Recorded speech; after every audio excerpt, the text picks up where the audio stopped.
anything about, wow, you could make out like a bandit with that. So we better not say anything about that. And So we better back to not, Waterdavian noble families who own everything. That's yeah, right. well, That's what we were talking yeah, but you about. see, those are open nobles. Ah. They're supposed to be despots and corrupt. So As a- there's a question for you, Ed. Are there any hidden families that aren't noble but essentially control noble families in Oh, Waterdeep yeah. or elsewhere? Our first Yeah. question of the night. Rosemary Jones in City of the Dead covered a time in Waterdeep's history where noble families who were skint were selling their titles Oh, interesting. galore. Yeah, Okay. but there are also a number of noble families who would die first before they'd sell their titles, and there were some wannabe noble families who suddenly realized, watching the noble families prance about, that becoming an openly noble was sort of like painting a target on yourself. So they thought, why would I want to do that when I could just be the puppeteer for a noble family? And That makes sense. this poor skint noble would perform at parties like a magician for me. Wow. would attend business meetings, would patronize whoever I wanted to do deal with, and so therefore they could spend an evening at one of his feasts at his noble villa, his mansion in town, and so on. And they would just, because they were literally paying the bills for this noble family, they could literally meet with him once a month at least, but probably once every 10 day, just for an hour, and give him his marching orders. And the patriarch of the noble family might not like it, but he would have little choice. And if he was going along with it, then the rest of the noble family would just sort of fall into place, unless they had any black sheep. And therefore, it would be a great idea to exile those black sheep, so they'd become remittance men and remittance women all over the realms, so they could therefore be an NPC who could be very deployable in your adventure. Mm. Just like the real historical remittance. If you hated your son, or if you had a son that you couldn't get along with, and he's one of three sons, and you didn't want this ambitious son to be anywhere near the home spread, particularly if you thought this ambitious son was going to arrange an accident for the proper heir, you exiled him and you said, I will send you money every so often if you stay away. And those were the remittance men, and you guaranteed it by, you made an arrangement with a friend or business colleague of yours who was also noble, who lived a sufficiently number of hundreds of leagues away from you, and you'd say, I'm going to send you this much money, several 100,000 marks. If my son shows up, give him half of it. And then you tell Gotcha. the son, if you go to the castle so and so, he'll have money for you. And the idea was to give him just enough to live on, so he had to keep traveling to the next place you told him to, and he was stayed away from home. Ah, so you didn't make him work for it. You didn't make him do stuff for you.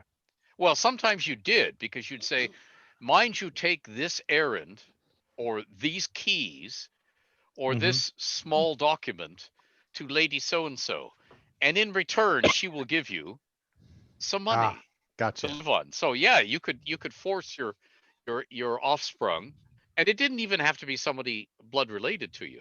You could do Mhm. it for somebody else's kid, but I mean, you were keeping them away from home, keeping them busy. And I just stole that idea wholesale for the realms, because it is so cool and deployable for adventures.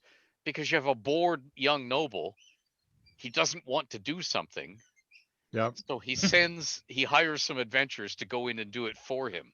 Like, I don't want to talk to Lady so and so. She's an old battle axe and she'll want to sleep with me. So you guys go do it. Take one for the team. Yeah, take one for the That's team. right. Well, That's tell really everybody good. in the chat too. I want to let them know that if they have questions, go ahead and ask them in here. We're just doing kind of an open forum for right now. Yeah, So- tonight is our Relaxicon. So Yeah. if you want to ask questions like what brand of toothpaste we dissolve with our scotch and what brand of scotch we dissolve our toothpaste with, now is a good chance because here we are. The pressure is off. We're not going to be doing except for throwing things for doggies. We're not going to Yes, be doing there's a lot of pressure on me, just to be clear. It's okay. The same thing happens on the game on Saturday night too. Yeah. Eric, Yes. you don't understand. You strap Letitia to the dog, and then you throw something out the window so the dog goes for a run. Two birds, one stone. Don't let her hear Yeah. me say that, for God's sake. Unfortunately, none of that works. Oh, all right. Oh, you need I'm the one who bigger walks the dogs, my dog. friend. There You are need 3 bigger people in dogs. the house, and I'm the one who walks the dog. Uh-huh. Yes. We have some questions too, Jeff, in the Candlekeep thread too. We Oh, can do do. we? Oh, okay. And do you see those, Eric? Yep. Okay. Read us one. Read Hit us one, yeah. with a question. All right.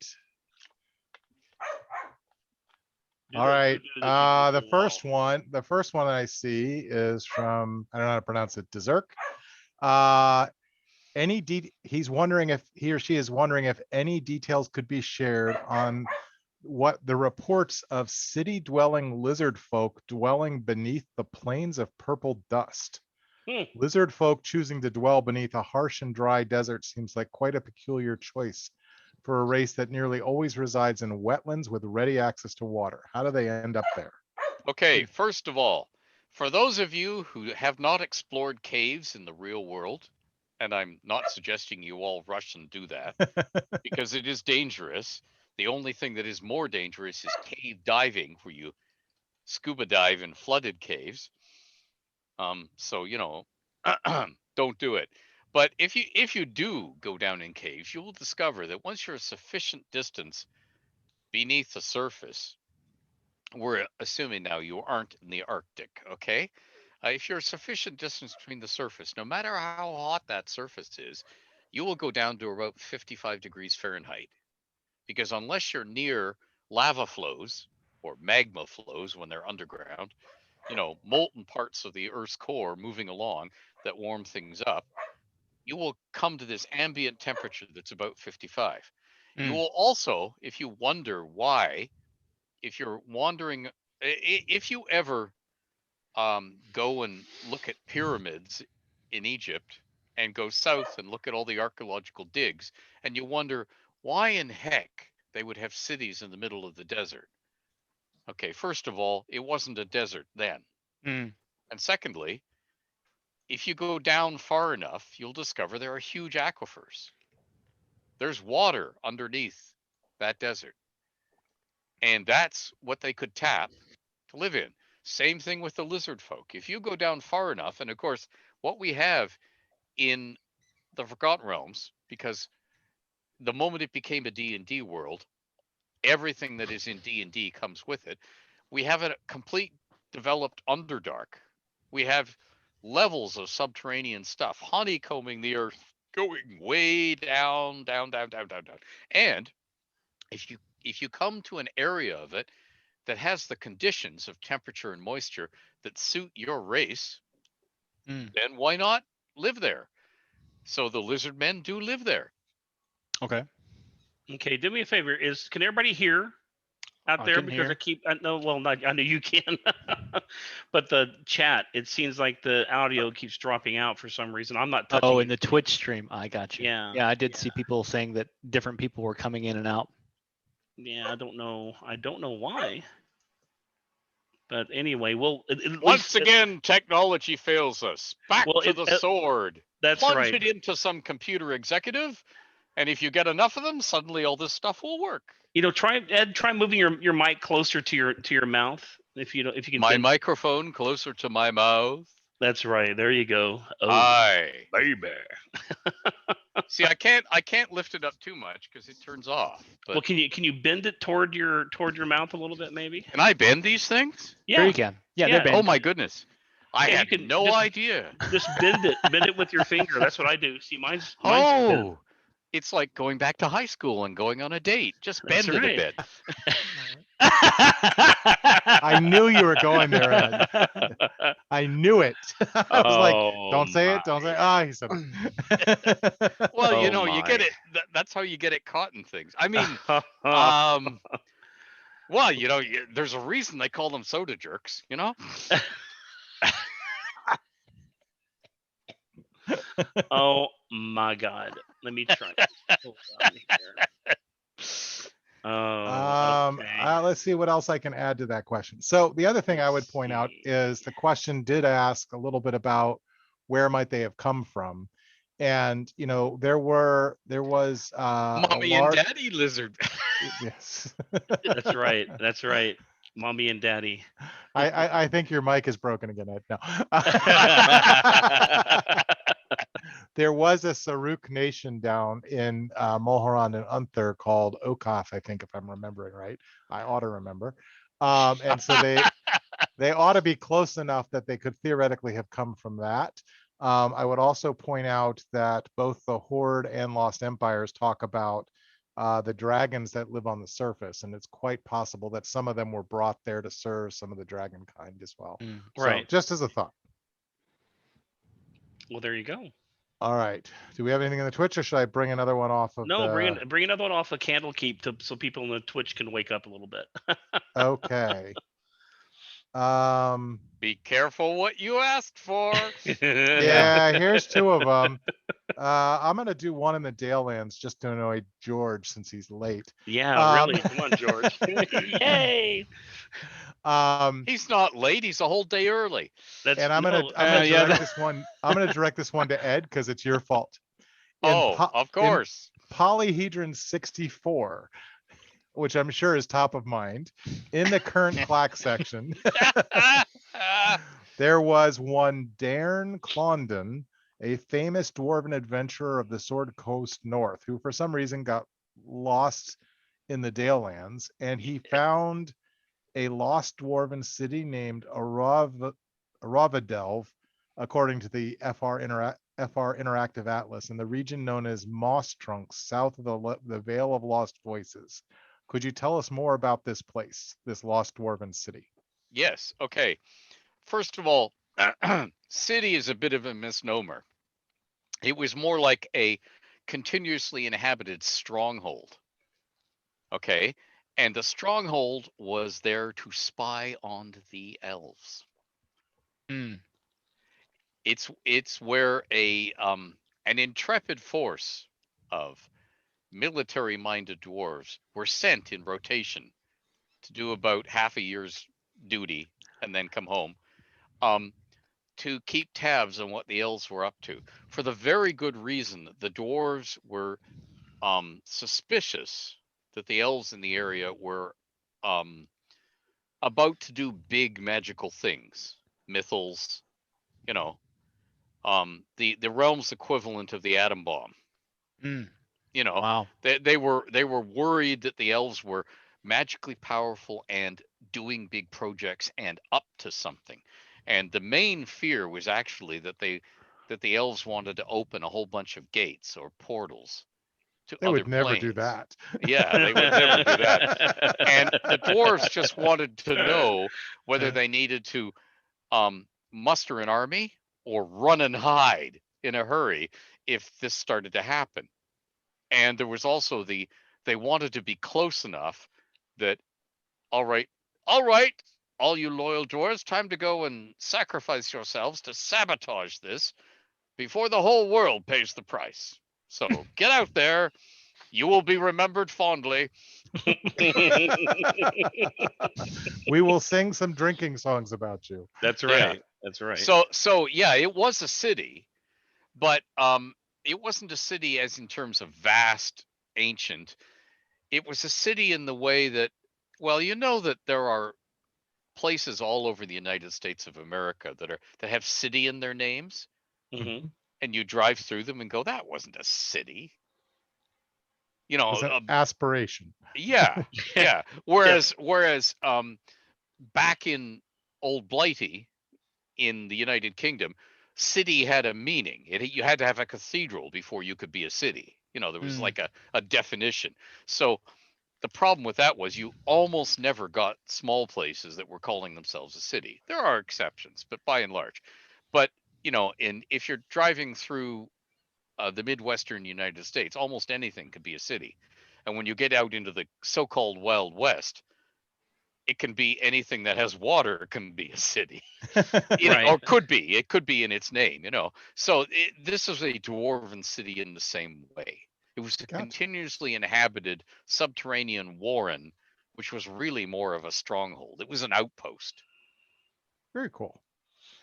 All right, so I have another one from the same questioner, but first, my wife wants to give you a business idea, Ed.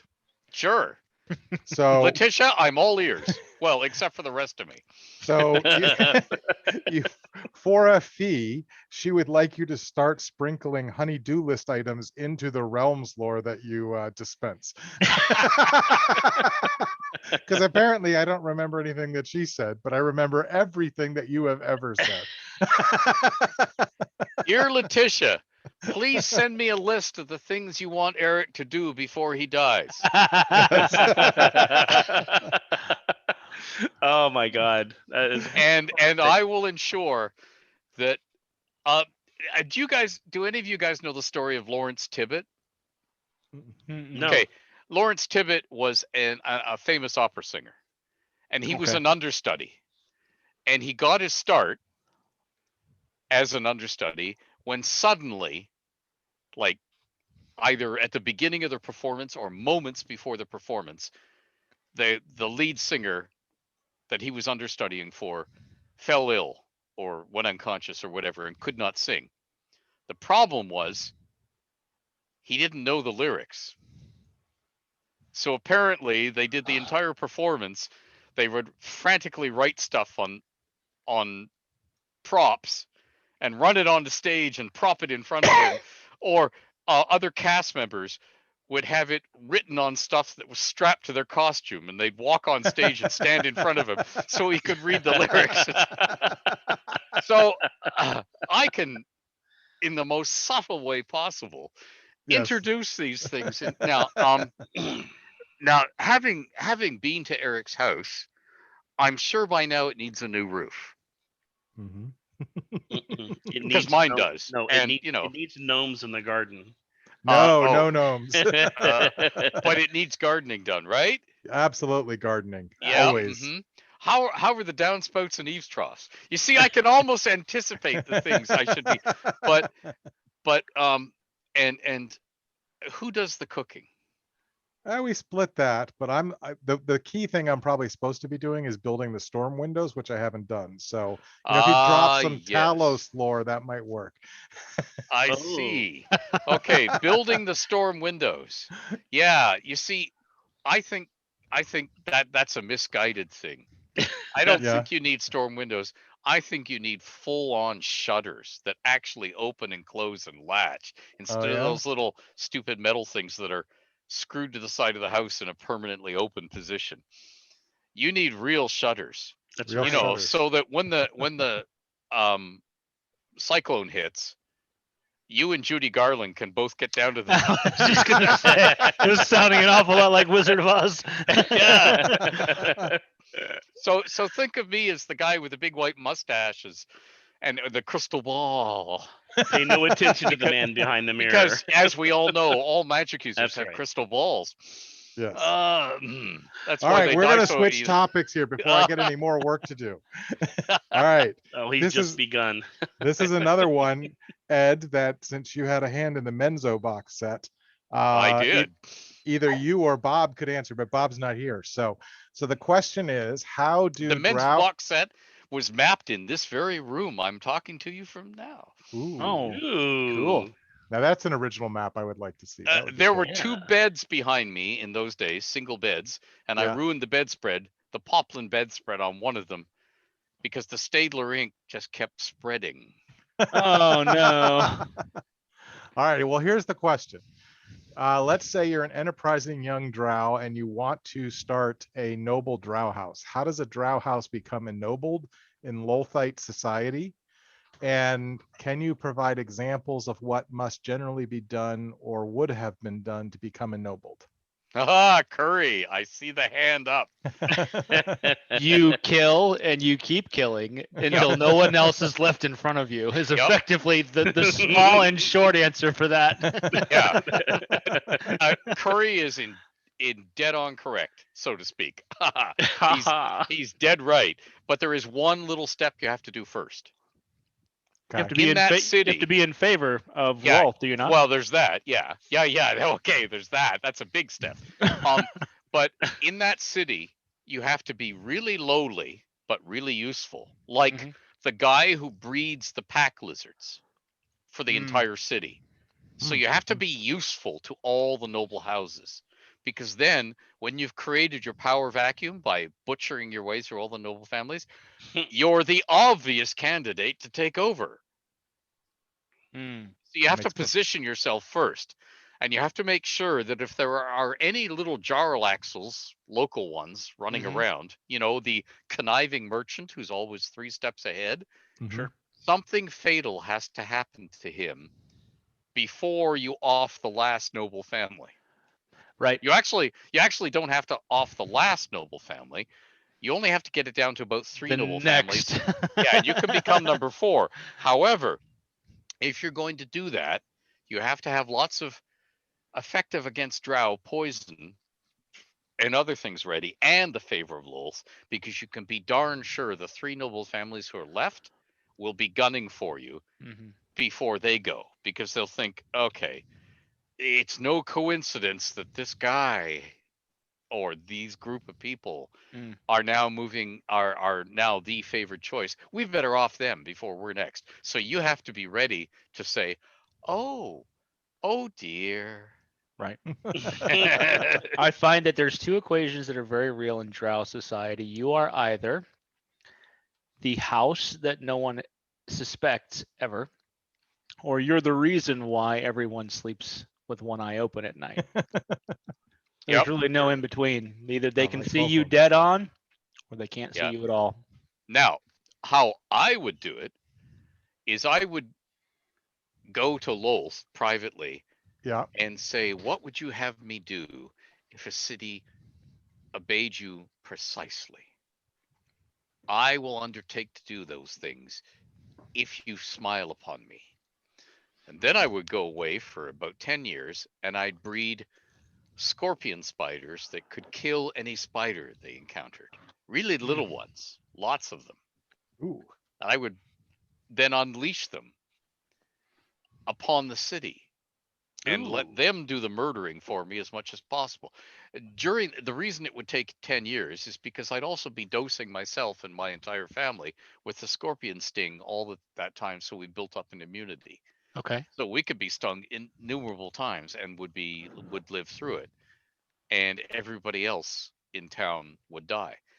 And then I would just start putting these things into all the air ducts, letting them free over all the hanging stalactites so they would clamber down, and I would make sure they were hungry. So they would clamber down into every drow abode and off. Just now, I might end up ruling a city in which my family were the only people left alive, but that's okay. That's one way of doing it. That's Sure. still a victory. It's still a Yeah, victory. it's a Right. victory. All right. Well, let me go on a tangent. You just mentioned poisons that the drow don't have the antidotes for. Mhm. For an era of your choosing, or it could be indeterminate and left up to the DM. If you needed some poisons that well-known poisoners like the drow didn't have access to the antidotes for, where would you go in the realms? Oh my goodness. Um, as it happens, various individuals I shall not identify have been contacting me privately on the internet needing poisons for all sorts of realms projects. So I Ooh. have been writing new poisons and providing them, and they will shortly find their way into canon and non-canon at DM's Guild products galore, because everybody seems to agree, oh geez, the 5e poisons are so boring, or they're so tame, or they're so not deployable for my particular situation I am putting in this adventures. So could you please? So I've been doing a lot of that. So one of the places I go is Telflam, Mm. to a particular organization that happens to be there. And another place I go is beyond Roran and Durpar to certain of the cities there. And another place I would go is in Veldorn, Mm. the former Veldorn, or the fallen apart Veldorn.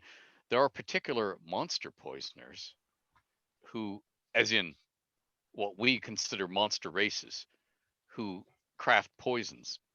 Mm. And these poisons are effective on sentient races they want to be rid of, usually human, but drow Right. would also rank up there. Huh. And they will sell them in bulk to the right buyer. So all you have Because- to do is get across the continent and then you can find a market. Oh yeah, yeah, yeah. Gotcha. Well, yeah. See, yeah, exactly. I just got word that Jorge is on his way. Oh, good. Aha. All right. All right. I will not steal his question then, although I'm tempted. No, don't come on. He's gonna have something to say. Eric and temptation. That's right. He's I manfully know. resisted those. Now we temptations do all we do these have years. some questions from the chat. Let's do that then. Let's do that. We got this is a late hello from Denmark, and these are some dwarf questions on who would want to know about dwarfs. I have no idea. Oh, we'll get to them shortly. Oh, boom, boom. Seeing as Earthfast is no longer under an active siege, is the city open to foreign traders or races, or does it remain a xenophobic society? And is it still a requirement for young dwarves of Earthfast to marry upon reaching adulthood? And also, how did the siege of Earthfast end? We might want to let George join in on that one too, because that does impact Impulter a little bit. Oh, does Okay. it? Okay. I Yeah. just let him in. So here comes George. Yeah, let's let George opine because I'm NDA'd on that one. Are you George? We're going to put you on Hello. the hot seat right away, George. Right on, right away, George. What did you get wrong?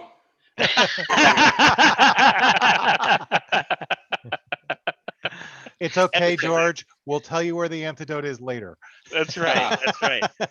That's right, dude. You did drink out of those wine glasses I sent you, right? Because they were. You hope you washed it. My special Impulter wine That's glasses. right. Absolutely. Okay, there's a question here from Denmark. Seeing as Earthfast is no longer under an active siege, is the city open to foreign traders or races, or does it remain a xenophobic society? We'll start with that one. That's fast. It's being xenophobic only in the context of people it doesn't like. Generally, no. Well, there's quite a few city-states in and around the Earthfast Mountains, like Calant, for example, and Procamper, which is a bit too mercantile for its taste. But it's always had a long-standing treaty with Impulter, and on that basis, they've always had some trade with Impulter through various intermediaries. And they don't mind Surligol too much either. They're happy to trade with them, although Surligol's history is very up and down. It's been destroyed, conquered, sacked, burnt over a dozen times. So, Right. but Earthfast has to survive somehow. It's not self-sufficient in the context of it can probably feed itself, but that's pretty boring, just getting up every day, eating some fungus and then going to bed. So it's famous for its metalwork. It's famous for its armor and swords and axes, like Ed's told us in FR11 and other sources. And it's proud of what it does. So basically, it finds a way to get its goods out and get important things back in. And Impulter is a big conduit for that because of their, centuries-old treaty that they've had. Right. Okay, cool. And another part is it still a requirement for young dwarves of Earthfast to marry upon reaching adulthood? And how did the siege of Earthfast end? Is it compulsory? Well, it's expected is probably the best way to describe it. I don't think you can force someone to get married, but as we know, birth rate and fertility. Oh, for I dwarves don't has know. You always just been- need a shotgun. a double X, yes. But It's encouraged is probably the best way to describe it. And if there's available females, there's lots of matchmaking occurs in Earthfast, but you have to be careful about the gene pool as well. So the idea is that they try and get some other dwarves in from other areas. There are Earthfast has been around for a long time, and there are many exits and entrances which are secret and hidden. It's got ways to get north, south, and even, actually, believe it or not, all the way south, as in tunnels under the Sea of Fallen Stars, getting into the Chicenta region and the Wizard's Reach. So there are ways to get dwarves to Earthfast. So marriage, yes, very much encouraged and happens a lot, lots of matchmaking, but it's not compulsory. They're not that that nasty to themselves. And I've forgotten the second part of the question, Jeff. What was The second last part is how the Siege of Earthfast end. It ended when they got some fresh blood in, as in, I think it was a dwarven mercenary company, the Hammerfasts offhand. I can't recall now. So they turned the tide, basically, and bolstered the Earthfast existing fortifications. Let's be clear, it was a siege, and a siege that the besiegers were never going to win. Earthfast is pretty inviolate. It's very difficult to conquer. But it just made life very difficult for them in terms of their activities and their mining and their general commerce, etc. So they sent out a call and got a dwarven mercenary company to hit the besiegers, and in a combined sort of hammer anvil, very apt. A hammer anvil battle strategy. They managed to defeat the besieging forces. So Earthfast good. All right, awesome. See, I was going to say that, Jeff. I just wanted to let George have a chance. Okay, that's okay. To tell you the truth, it had Eric fingerprints all over it. It's okay. Yeah, you're ever so generous, Eric. Ever so generous. Hey, Sorry, George. Curry, can you see the questions better than I can? I have a hard time reading them over here for some reason. I can't hear you. You're muted. You're muted. There we go. There you go. Yeah, I can read them. So one of the follow-ups to the poison question is just to touch on it really quick. When you talked about the traveling distance for the poisons, did they go as far as other planes? Are there planar poisons among them? They could. Most of them aren't very effective against beings who native to other planes. That's one of the things that not too many poisons are universally effective. Okay. I did the old thing in the realms, which I swiped from Roger Zelazny's Amber series. Gunpowder doesn't work in Amber. Right. The stuff that Earth calls Jeweler's Rouge is the only thing that can blow up in Amber. So the second book in the old Amber series, The Guns of Avalon, it's when Corwin, who's on Earth, goes, "Oh, Jeweler's Rouge, okay," and starts importing it into. But anyway, in the same way, I thought, okay, we're going to have stuff that doesn't behave the same on Toril as it does on Earth, and I postulated that the planes would be that way too, because otherwise, you see, from the very beginning when we were working on developing the known planes of existence, because believe me, Stephen Innes was working with me on Limbo until Jim Ward, quite, I think wisely, wanted to stop the arms race and shut it down. Because everybody wanted, after I did the 9 Hells, it was like open season, let's do all the planes of existence. One of the things to put the brakes on that was to make it, okay, it isn't just new monsters to kill for your intrepid party members. It's actually a royal pain in the ass to be on another plane of existence. To get stuff that will eat, to go to the bathroom, everything is different. The idea was just to discourage.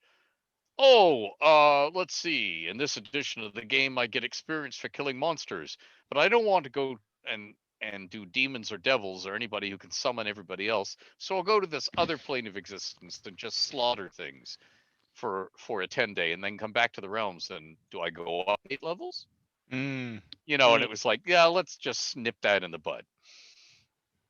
Because there are always players who are looking to um, exploit every hole in the rules. And goodness knows we put enough holes in the rules. I mean, I think you certainly can play a Planescape campaign, and Planescape is a great campaign setting. But if you're playing a Realms campaign, then I think, you know, what Ed was saying about, like, you know, if your high level character makes it to the planes, it's like a brief foray. It's not an extended monster hunting expedition. And you should probably die if you stay there more than 10 minutes, right? I mean, by that point, they'll have mustered the counterattack. You know, maybe you could make it into Avernus briefly, but then they're going to drive you back, you know, from the nine hells, that sort of thing. Right. At least that's the way I've always played it. Yeah, I always love, you hear stories of people's campaigns, and with the greatest respect to recent official releases, traipsing around Avernus should not be something that you can just do. I think I've touched. Yeah. I think I've touched upon You this. have. I think in a previous podcast. You have, and it makes no sense to me either that you could just go in there for a week or a few days. You wouldn't last 5 minutes. And similarly, Myth Draenor. Ed's written 2 great vignettes about what adventuring life is in difficult places. And the first one is in The Temptation of Elminster, which shows you what it's like to be adventuring in Myth Draenor.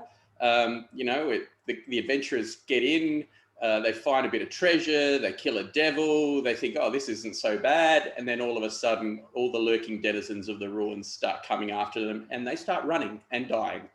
And then in Elminster and Hell, you see exactly what would happen if you're walking around in Avernus.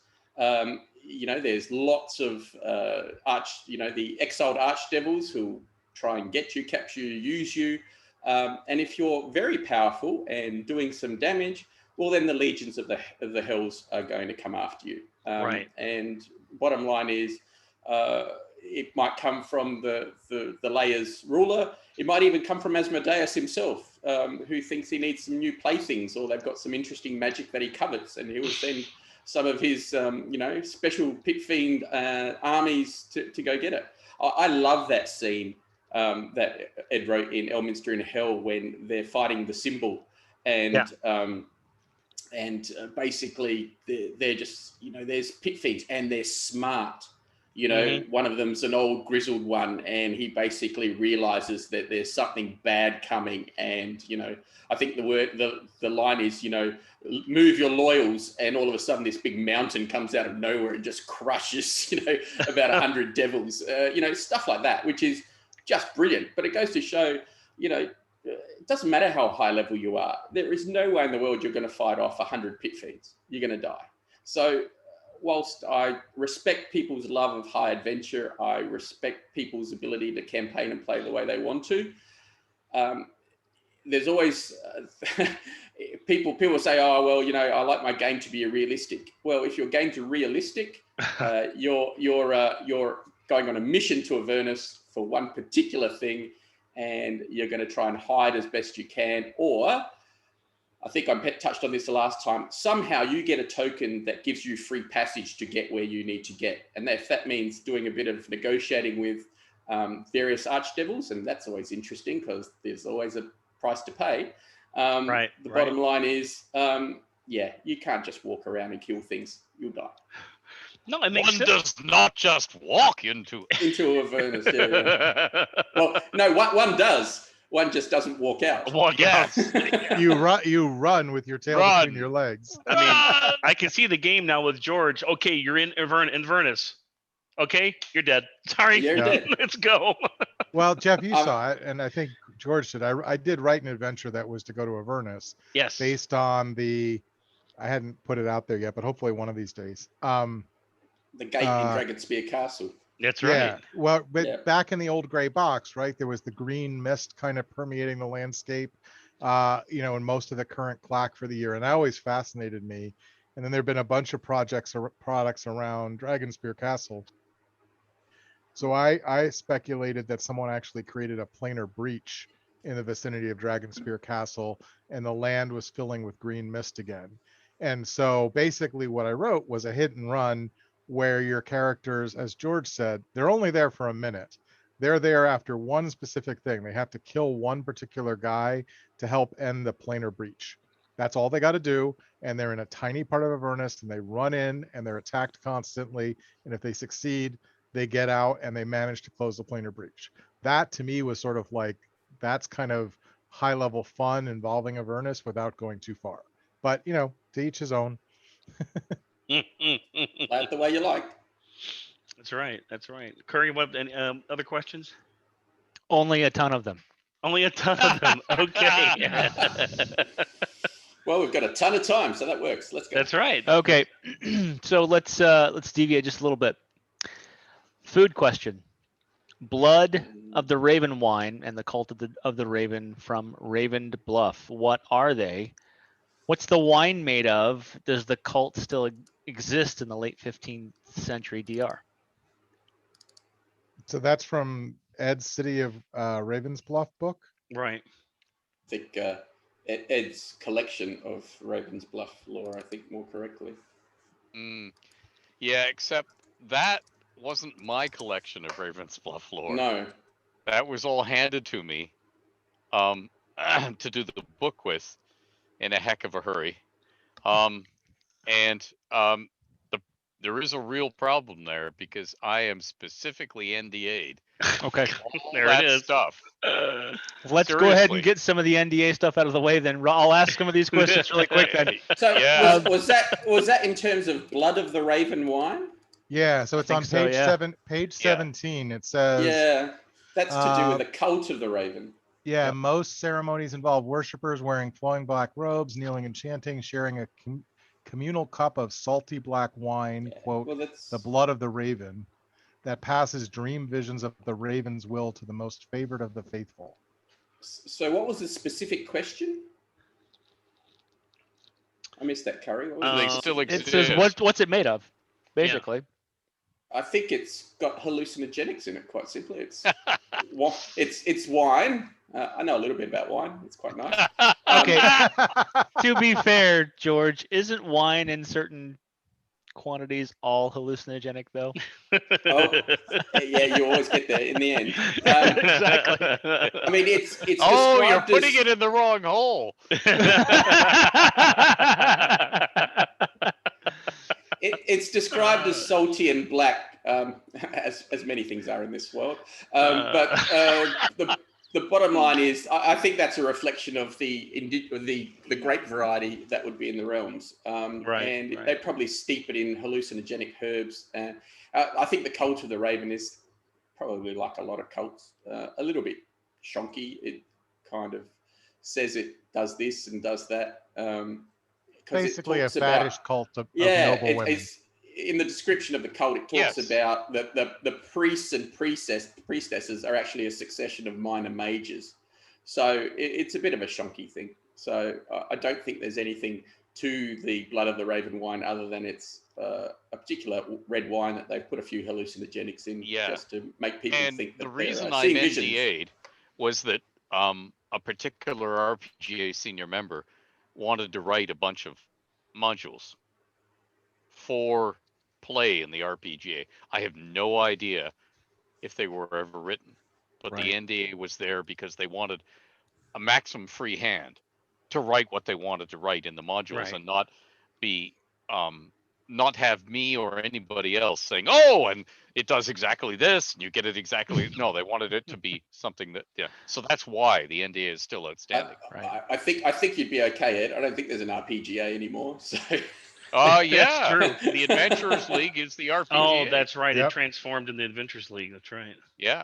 the what? Yes. The Adventures League. Yeah. What a great All right. concept. So what's our next one, Curry? Okay.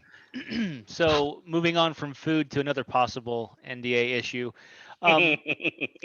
Let's just get them out of the Oh, way. we answered that one. Come on. I'm Get 'em out full of the them. way. I mean, So we had a question to see if anyone had the opportunity in their experience to elaborate on Susprina, or is that character NDA'd outright? There's almost nothing. Everyone loves Susprina. Right. Something So about a female drow in a pool having a swim next to Elminster. That's Yeah. right. It gets people are very excited. So Very excited. they were just wanting to know if there was anything more to be told about Cisperina at all. Well, I did answer. Yeah, ages ago, I think. Yeah. Eric had a play with her surname in Yeah. Rich Doran's Guide to the Underdark. He put a relative in Shemath as one of the leaders of one of the schools of magic. Okay. If somebody checks my Twitter, there should be answers in there. Somewhat truncated by what I was allowed to say, but yeah, there should be answers in there. Okay. Yeah, he's the relative is the master of the School of Enchantment in Shemath, and a lich. Ooh. And a lich. That's that's a lich enchanter. Very interesting combo, Eric. Hey, I gotta shake things up a little bit. Next thing you know, I'm gonna put like a scholarly blue dragon in. No one will believe that. No. Oh dear. So to respond to that question in short, Lord Macaroni, you've been banished to the Twitter files. Good luck, buddy. Have fun. That's all I got. Okay, what else you got, Eric? Come on, guys, give me more questions. Let's see. So in the Twitch chat, Common Motives asks of Ed, Thentius Margaster, head of how? Oh, then it scrolled on me. Where did it? The question jumped on me because somebody typed. Hold on. Head of House Margaster, City of Splendor's box set titled as Lord of Lords. Why is he called that? And does anyone actually call him that? Why is he called that? I like it. That's a great question. He is Lord of Lords because he has so often bailed lords out of financial difficulty or troubles with their wives. The troubles with their wives, what he does is provide alibis, Okay. cast iron alibis. No, I wasn't with Lady So-and-so. I was here transacting important business, dear, and here are the witnesses to prove it, which this guy arranges. He also, when nobles get too heavily into debt and somebody therefore gets a hold over them, Mhm. like if you don't pony up the money, but they go to him and he ponies up the money. Okay. Because what he's really interested in is maintaining the status quo in the city, which he thinks works quite well, and he's very much a fan of it. And he wants the guys who are in charge now to stay in charge for the very good reason that he thinks that with all the warts they happen to have, it's better that they be in riding high than some upstart who isn't used to noble power and will go power mad and do things. So this guy is always providing the rescues. So he is therefore known as Lord of Lords. Dubbed by the nobles, by the way, not by anybody else. Most of the other people in Waterdeep will be asking the same thing you have asked. Why is he called Lord of Lords? They don't know. The nobles know, all right.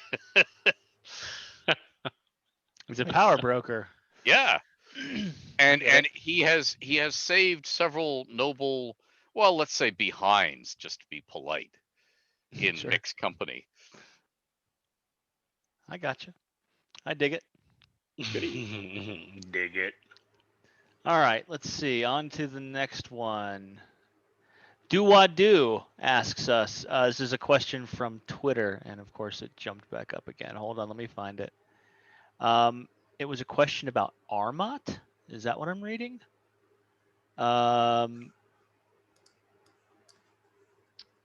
Where'd it go? There we go. Armat, does it actually exist in lore, or was it just an offhand random mention by the author of The Ring of Winter? What's Armat?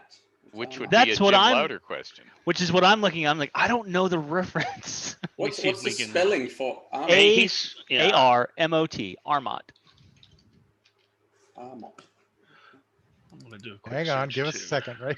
They're all Yeah. Googling, guys. Ring of Winter No, novel. It's in the Ring of Winter novel, so That's all you it know, says. Yeah. That's pretty obscure. I like that. Wow. effort. I love that. They're making you work for it, is what they're doing. That is the point of this. Yeah. Yes, I think so. Yeah. So that is a Jim Louder question Mm.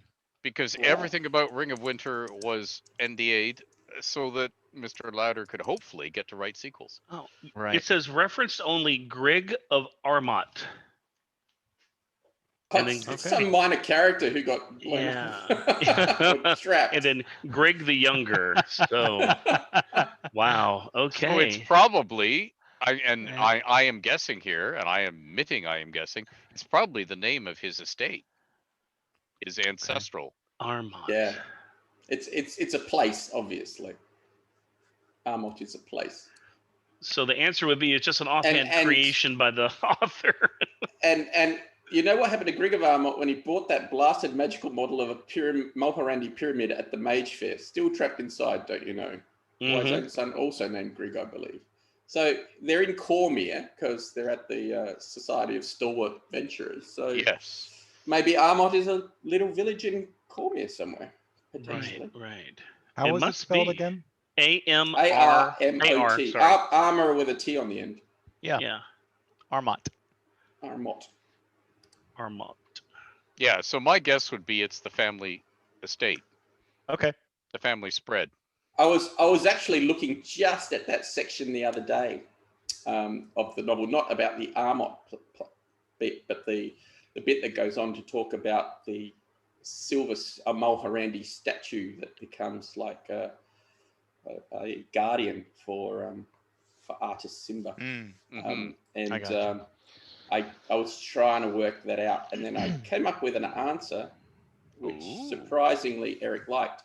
And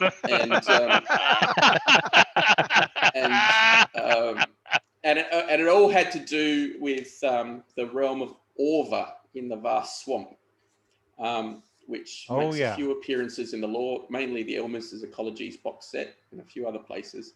No, I think which it's from has- 4 from Cormier, George, not And Elman. fall from Cormier, but the Come on, get your the- sources together. The Elmer's Ecologies part talks about the ancient elven city that's there. So, so basically, we had to weave in ancient elven city, reference to Mulhorand, human realm that was destroyed in about -700 Dale Reckoning, which is geographically problematic in that timeline, given that that's still when the elves are in control of the Cormier and the dragons are still doing their thing.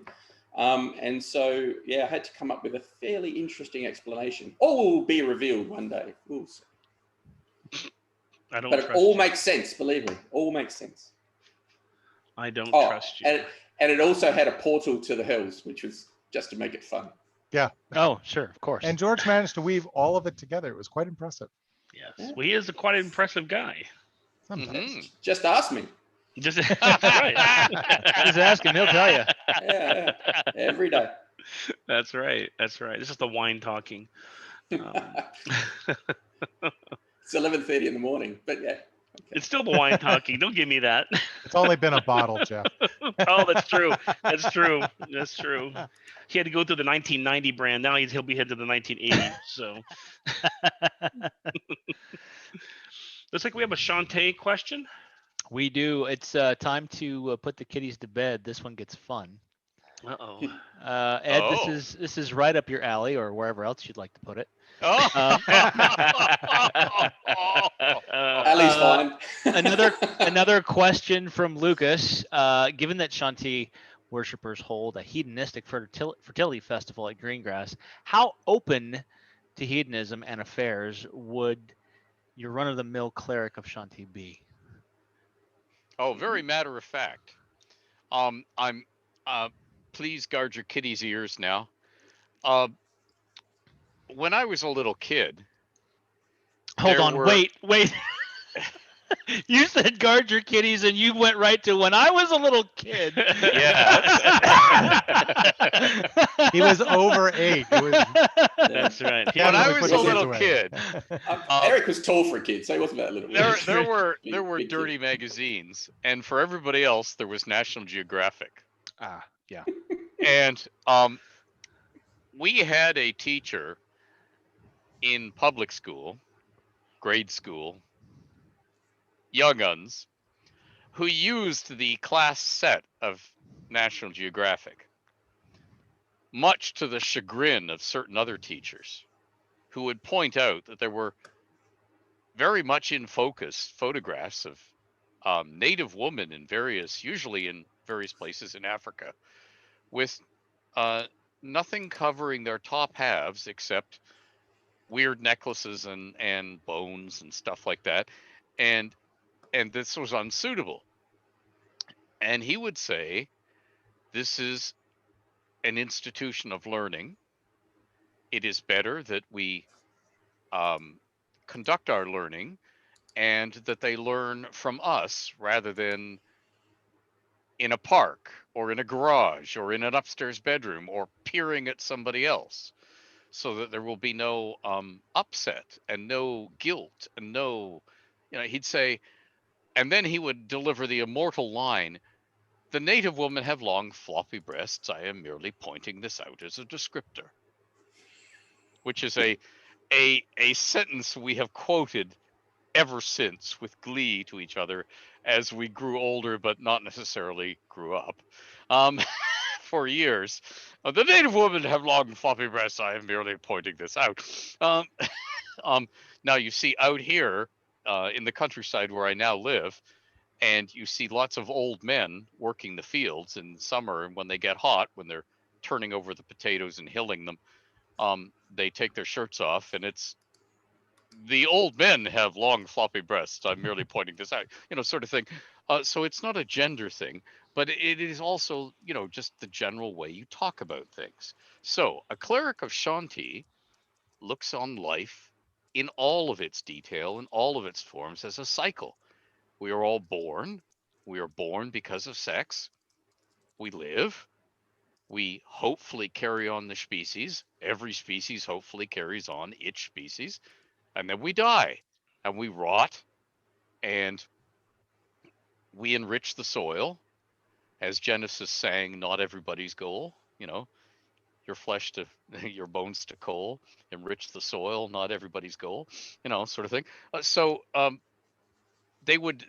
cleric of Shanti would be, remember, one of the rituals of Shanti that was mentioned very briefly in passing, I believe in Dragon 54, and has never been amplified since because of, TSR and, American morals and so on, was you copulate in the furrows of a tilled field to bring on abundant crops. And that was, I think I mentioned that. I don't know how much of it got edited out. And I was just doing the National Geographic thing. I was a 5-6-year-old kid, and my granddaddy had told me, oh yeah, in Europe back in the day, they put all sorts of things in the furrows. They would actually have their cats and dogs copulate in the furrows, or try and arrange that, or they would take a boar, from the farm, and try and make sure that the actual copulation occurred in the furrows. And if not, they would do so in some of the May festivals. Hooray, hooray, it's the 1st of May. Outdoor begins today. It's the old saying, folklore saying. So I just transfer all of this into the realms. Being, 5 and 6 years old, I didn't see anything wrong with it. If granddaddy said it, fine. Must be okay then.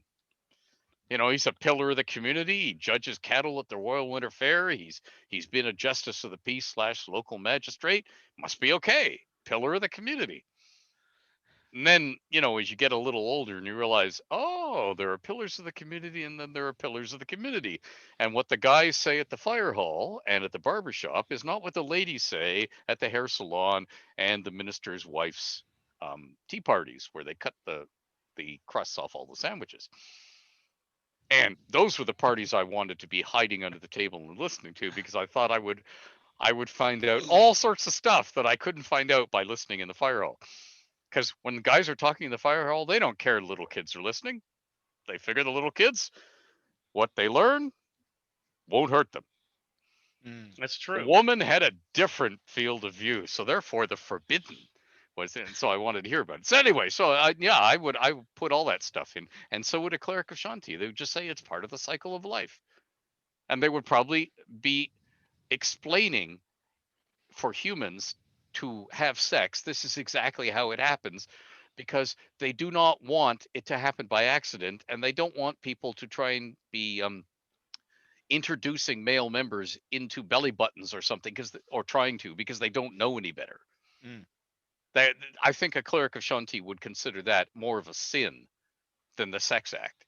It would Right. be, oh my goodness, not telling people the full repercussions Mm. of sex acts. And so that, and for their point of view, it wouldn't be the moral thing of, oh my goodness, you're not married, but you got that female pregnant. It would be, you realize you've gotten that female pregnant and she will give birth in the worst of the winter weather. This could Mm. kill her, you idiot. Yeah. So they would trying to be avoiding that idiot thing. There you go. Ta-da-ta-da, which is why I shouldn't be a publisher of games, because I would immediately get us into rocky waters. So the summary is Shantia would say sex in the fall is good. There you go. Ed, do you want the bad news? You what? To my great surprise, the copulating in the furrows part did not make your Dragon 54. Oh, they Oh, jeez. No editorial guts. No, actually, I'm not surprised. I mean, they were publishing in the Midwest That's- in the early years. It's, My goodness. It's very clear that you provided a bunch of information for that article, which was cut. And the way I know that is there are some very long descriptions, like Tempest's goes forever. We can talk about war and chopping people's heads off. Yep. But Yep. Leviathan's write-up is taken straight from DDG, page 60, full stop. That's it. Yep.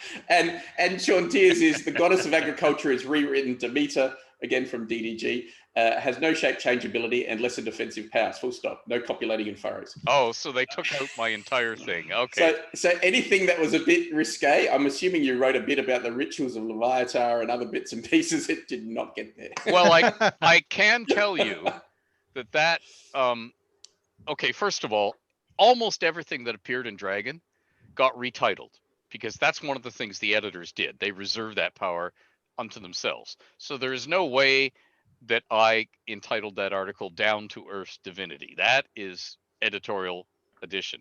I can also tell you that article was 3 times as long as what was printed.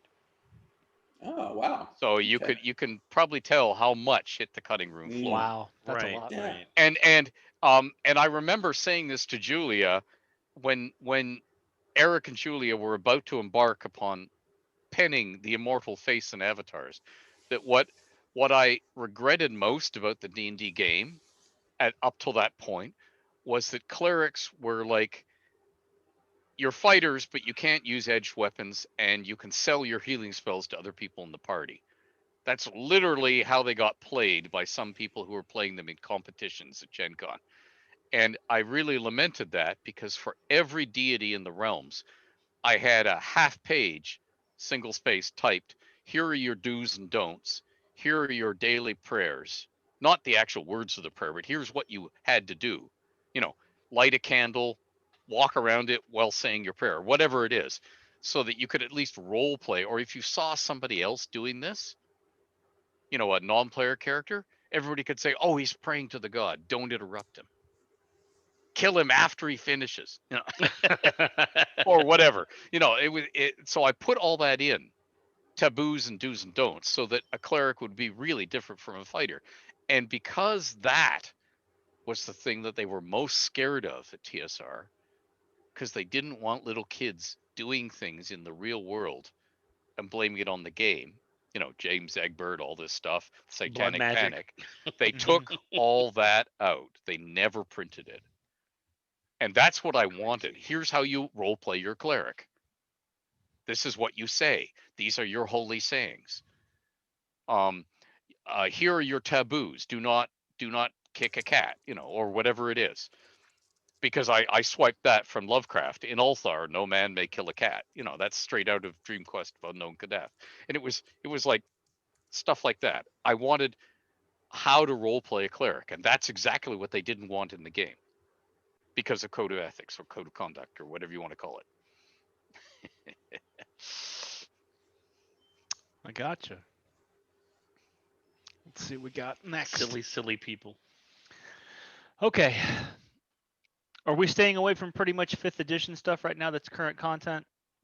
This is an open forum, Ed. I mean, it's up to Yeah, you. we can make stuff up. I want mean, I want we I want can to hear the provide the answer answers. to Bubaras's question though, but from Cloak of Shadows. Oh, okay. Let's go there. Yeah. Okay, so Bubaris asks, Cloak of Shadows, the door Obler had forgotten and got into the lost library of Thunderdelve, where Elturenne, Earthshaker, and 6 other powerful mages of Nethril, oh my god, it jumped on me again, had stored their spells. Can anything else be told about this? So for context, Ed, this is there's a scene in Cloak of Shadows when Ushard of Athkatla is supposed to be guarding the way into Blackstaff Tower, and he's reading this book, convinced that Pelmert, in his long and yawn-inducing account of the 8th Mage Fair, had hidden some clue as to how he had opened the door Oblar had forgotten and gotten into the lost library of Thunderdelve, where Elturenne, Earthshaker, and 6 other powerful mages of Netheril had stored their spells. And so he misses all sorts of clues that would have set him off that someone was invading Blackstaff Tower. So that's the context. But the questioner apparently has also missed all the people invading Blackstaff Tower and wants to know about the book. I want to know too. Aha. Well, it's a sad day that this too is ending. Oh no. Oh no. A setup and a knock 'em down. Well, no. Let me reflect for a moment and see what I can tell you, because there are some things I should be able to tell you. Don't hurt yourself. And first of all, I can tell you, yeah, there are other things in that haven't. I mean, the place hasn't been plundered. There are other things. I can also tell you that one of the books that is in there is written in full misdirection, as in it doesn't have a single spell in it that you can read out from the book and use. Everything is like cloaked in cryptic. It's like, if you are not familiar with Cockney rhyming slang, and 2 Cockneys are using it in front of you, you know they're hiding something from you. The famous one we learned as kids was there's Richards all over the place. Richard stands for Richard III, therefore equals turd.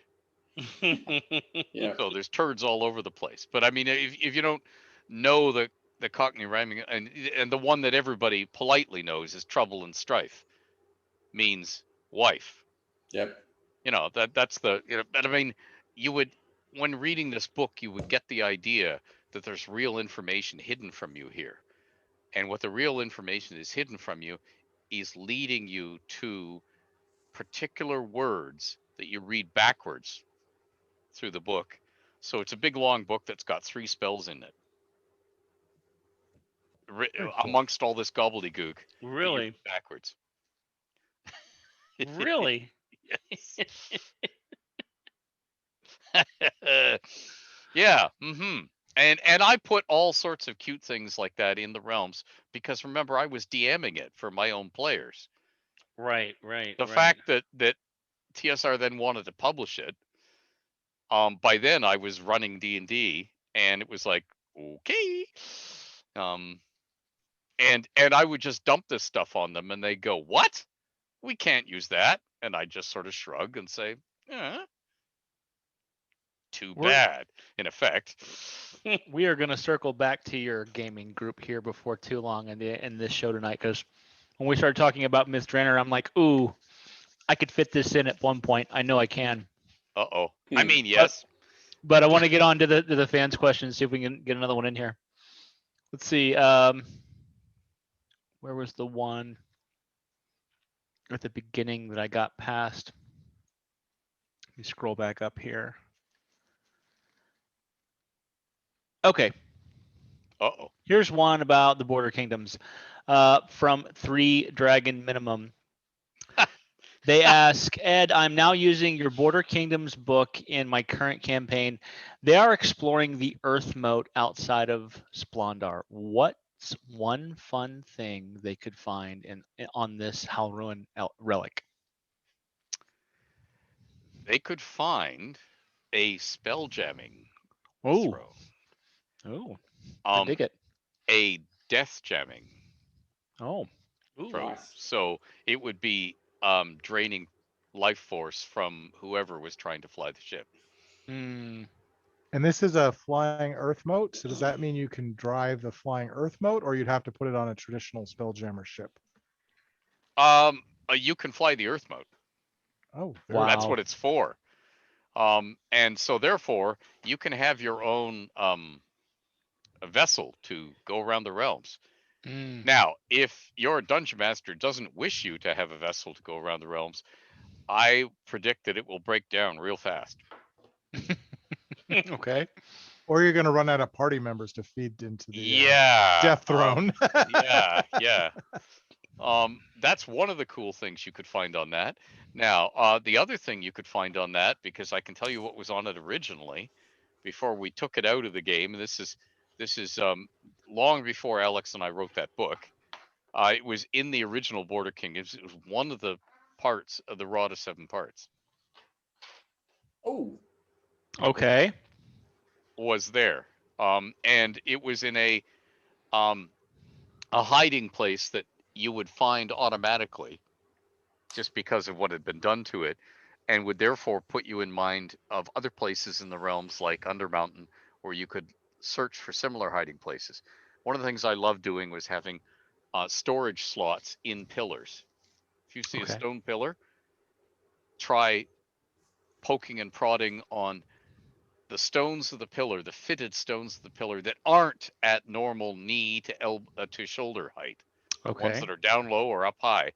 And usually they'll open and there'll be a little storage niche inside with, say, a wand in it or something. Well, in this case, it was one of the segments of the Rod of 7 Parts. Okay. And it had been left ajar. It's not a door, it's a jar. But It's in a pillar in a jar. yeah. There's in a your pillar, answer. Yeah. All right. I like those. there's a weird question on here, Curry. Here I can. Oh, can that read it. never happens. I Only can one. read this one. Only one so Yeah. far. This sounds like something that you would make up. Githyanki and Red Dragons have. Let's see. Oh, there we With go. a growth potion, they can indeed make. Oh, sorry, not No, that. Oh, I hated Curry. You're right. This thing jumps around. It jumps, yeah. Oh, I think boy. the gist of the question is based on Stardock. Yeah. The reader, if I remember correctly, the reader was pointing out that they controlled Stardock at the end, and I think they wanted to know what was happening with it. Right. Since. Do you know if the dragons have greater plans for the satellite now that the Drakkar Rage is destroyed, and does Waterdeep still have a two-way portal to get there?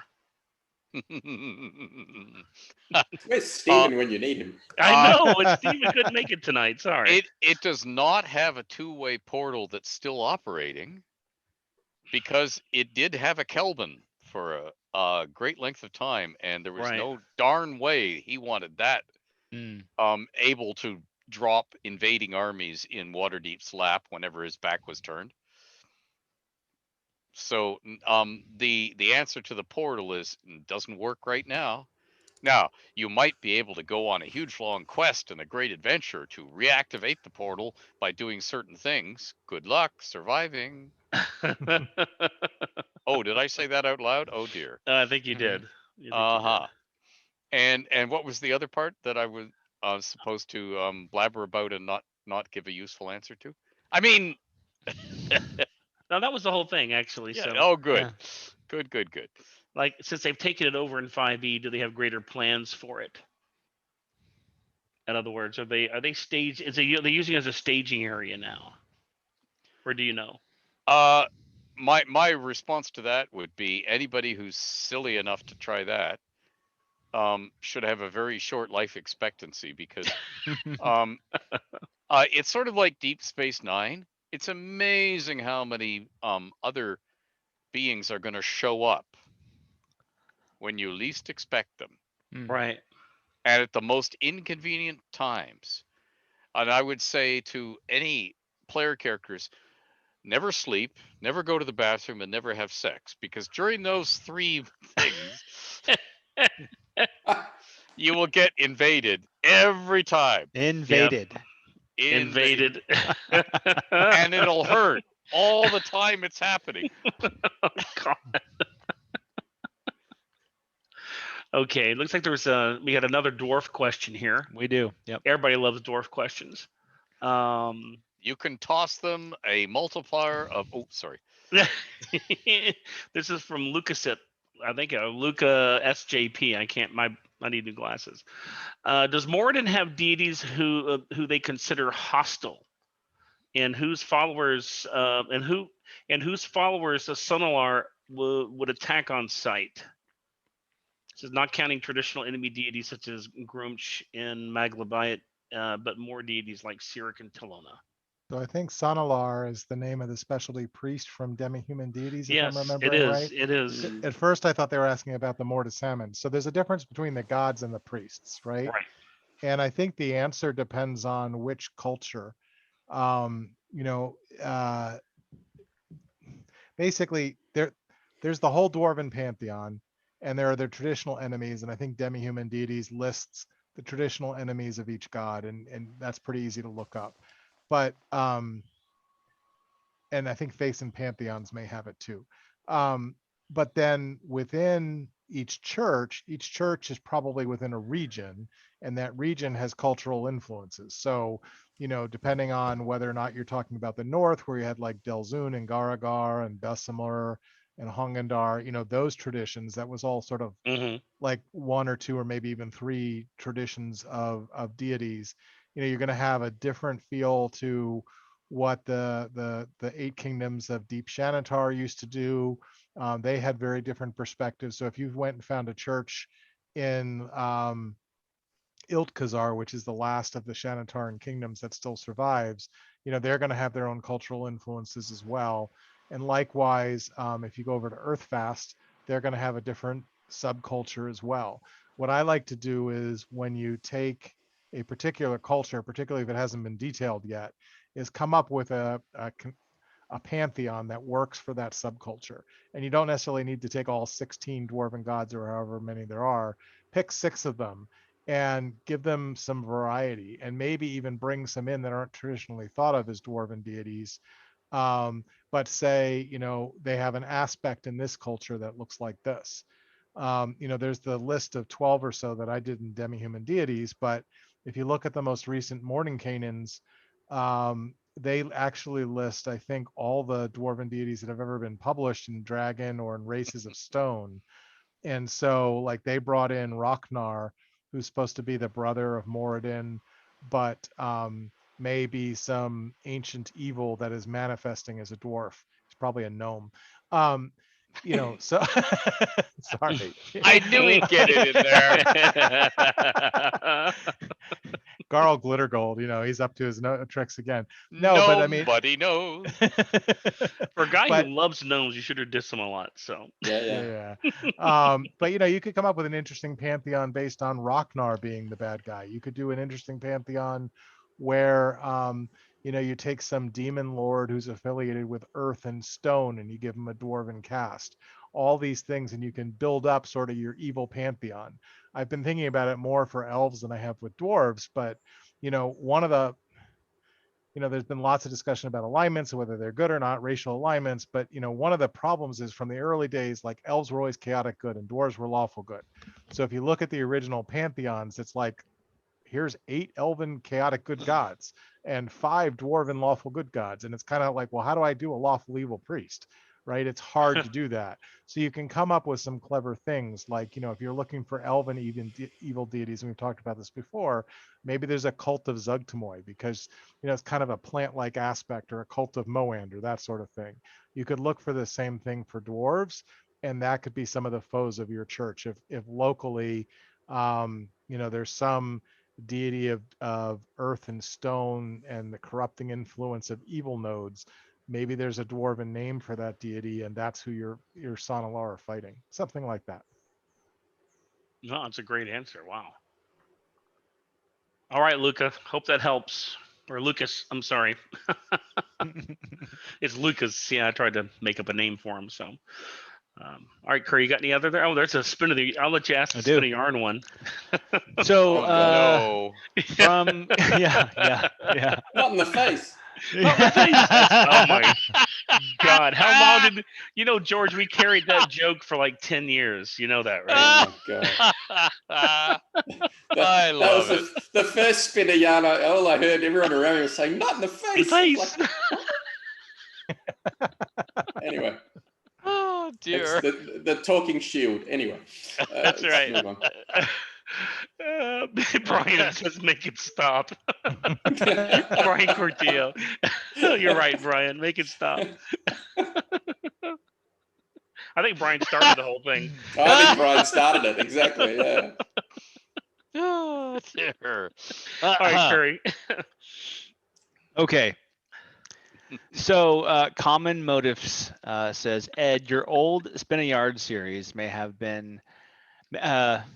be heavy on the concept of unreliable narrator, but in the 2010 offering, The Rise of the Bardic Beauty, you mentioned, the sleeping Kraken and certain linked wards of the city being the only thing keeping it, oh geez, stop moving, only thing keeping it from erupting up through most of the dock ward and is and slaking its thirst for blood.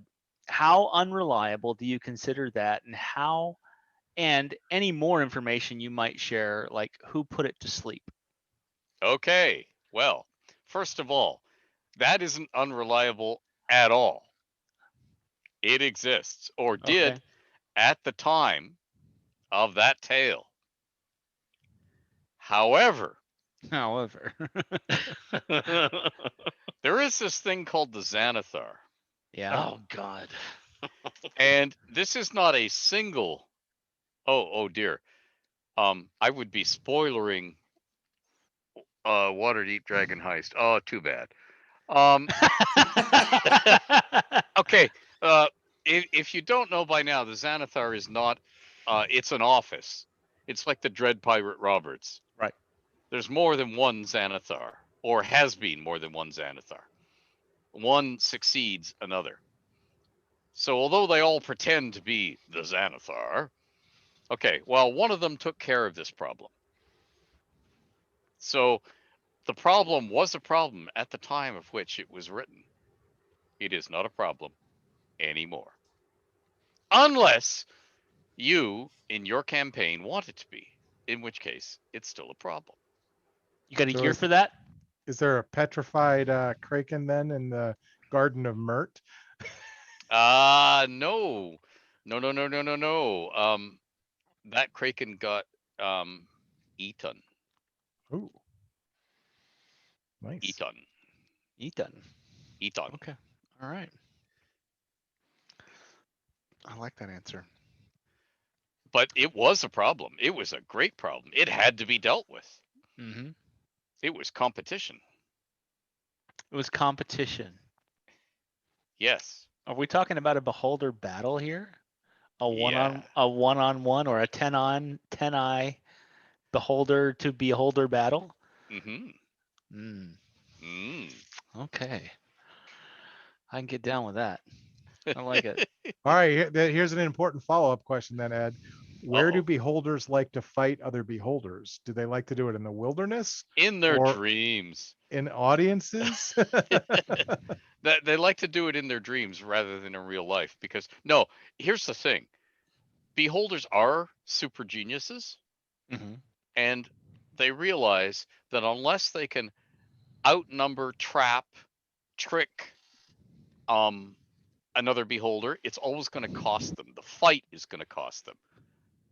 And the moment they're weakened, they are paranoid that another beholder that's got its eye on them is going to take advantage of their weakness and come sailing in to put them to bed. So the upshot is they'd rather not fight another beholder at all. They'd rather try and arrange that other beholder screw up in some way, Mm. and therefore come to grief through their own doing. And if they can manipulate that, that is like the supreme, haha, I tricked so and so into harming himself. Brilliant, sort of thing. Okay.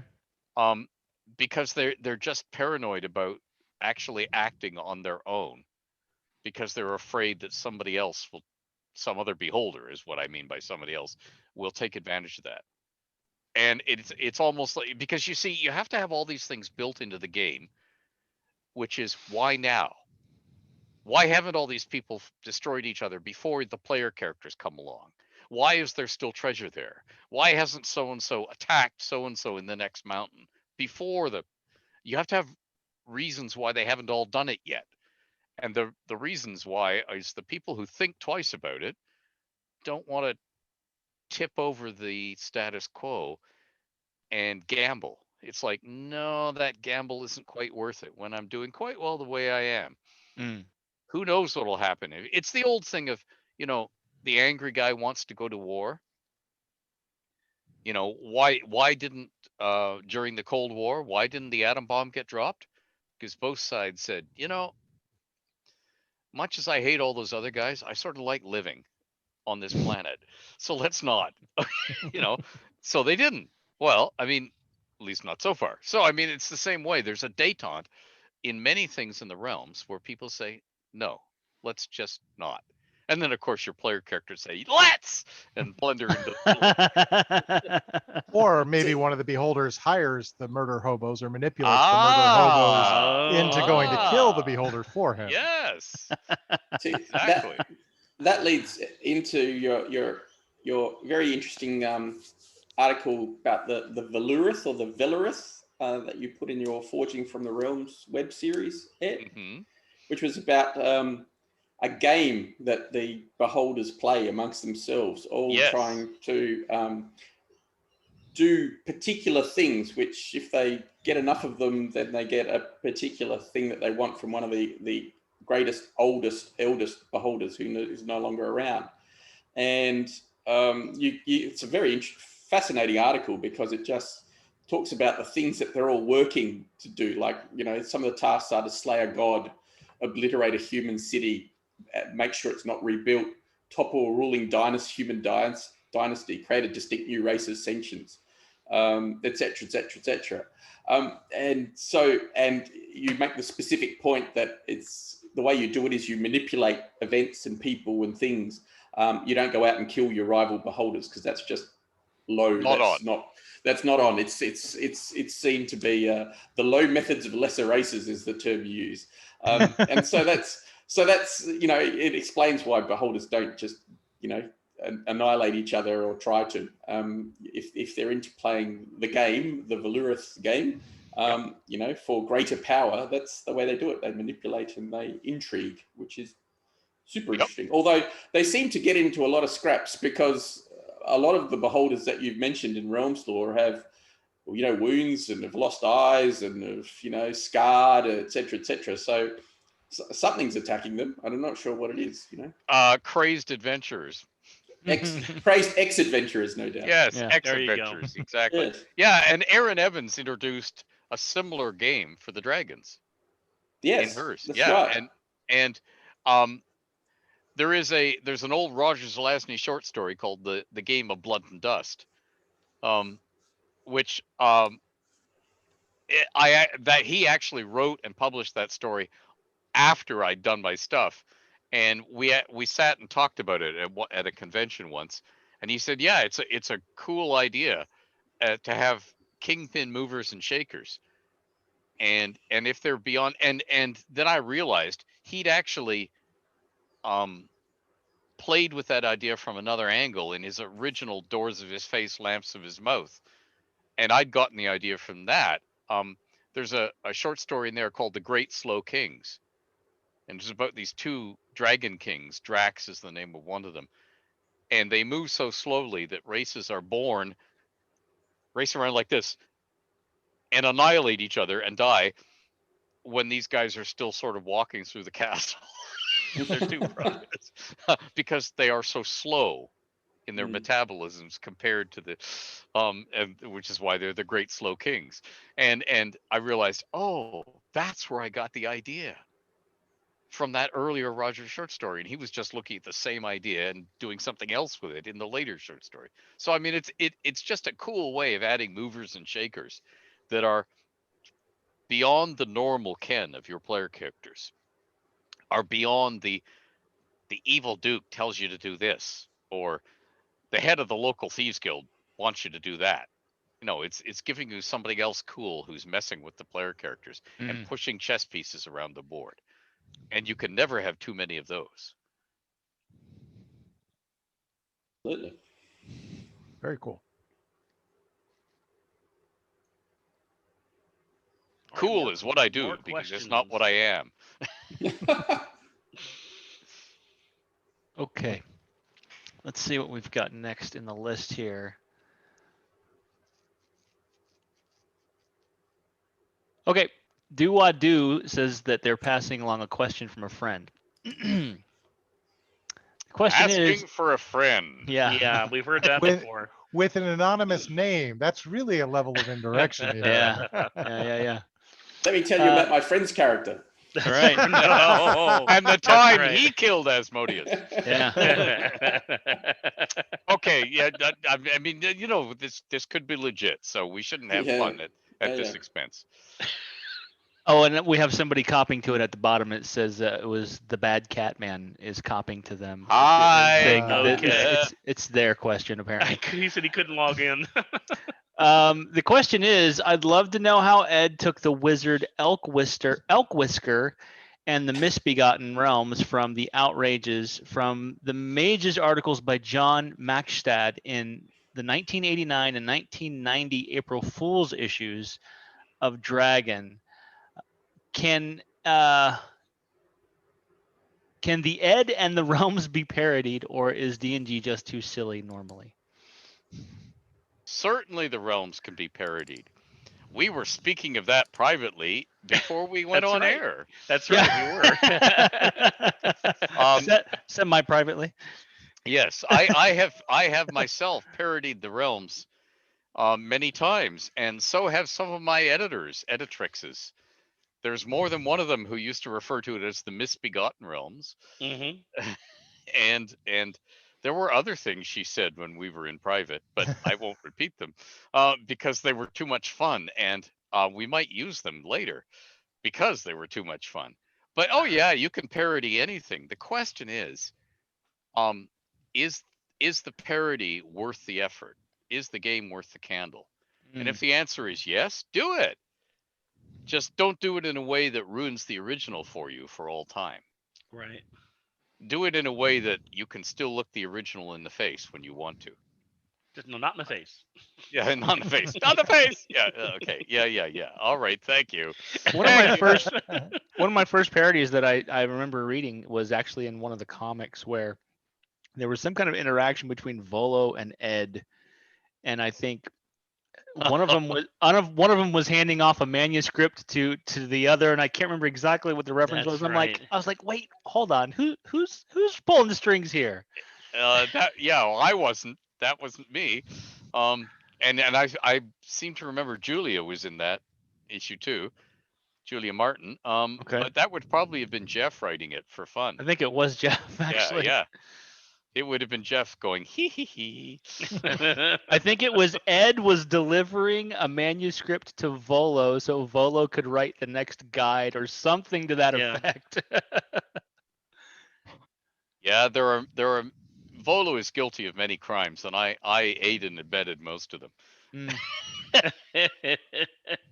I still believe Volo is actually Eric. What? Yeah. Listen. All the those truth comes out the at truth last. comes out. All those covers of Volo's guides it looks just like you. No, it doesn't. Yes, it does.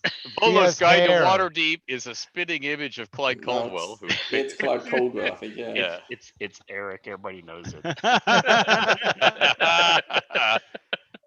Oh, come on! I'm trying to cover for the guy. Work with me Yeah. here. Volo has too much hair for it to be me.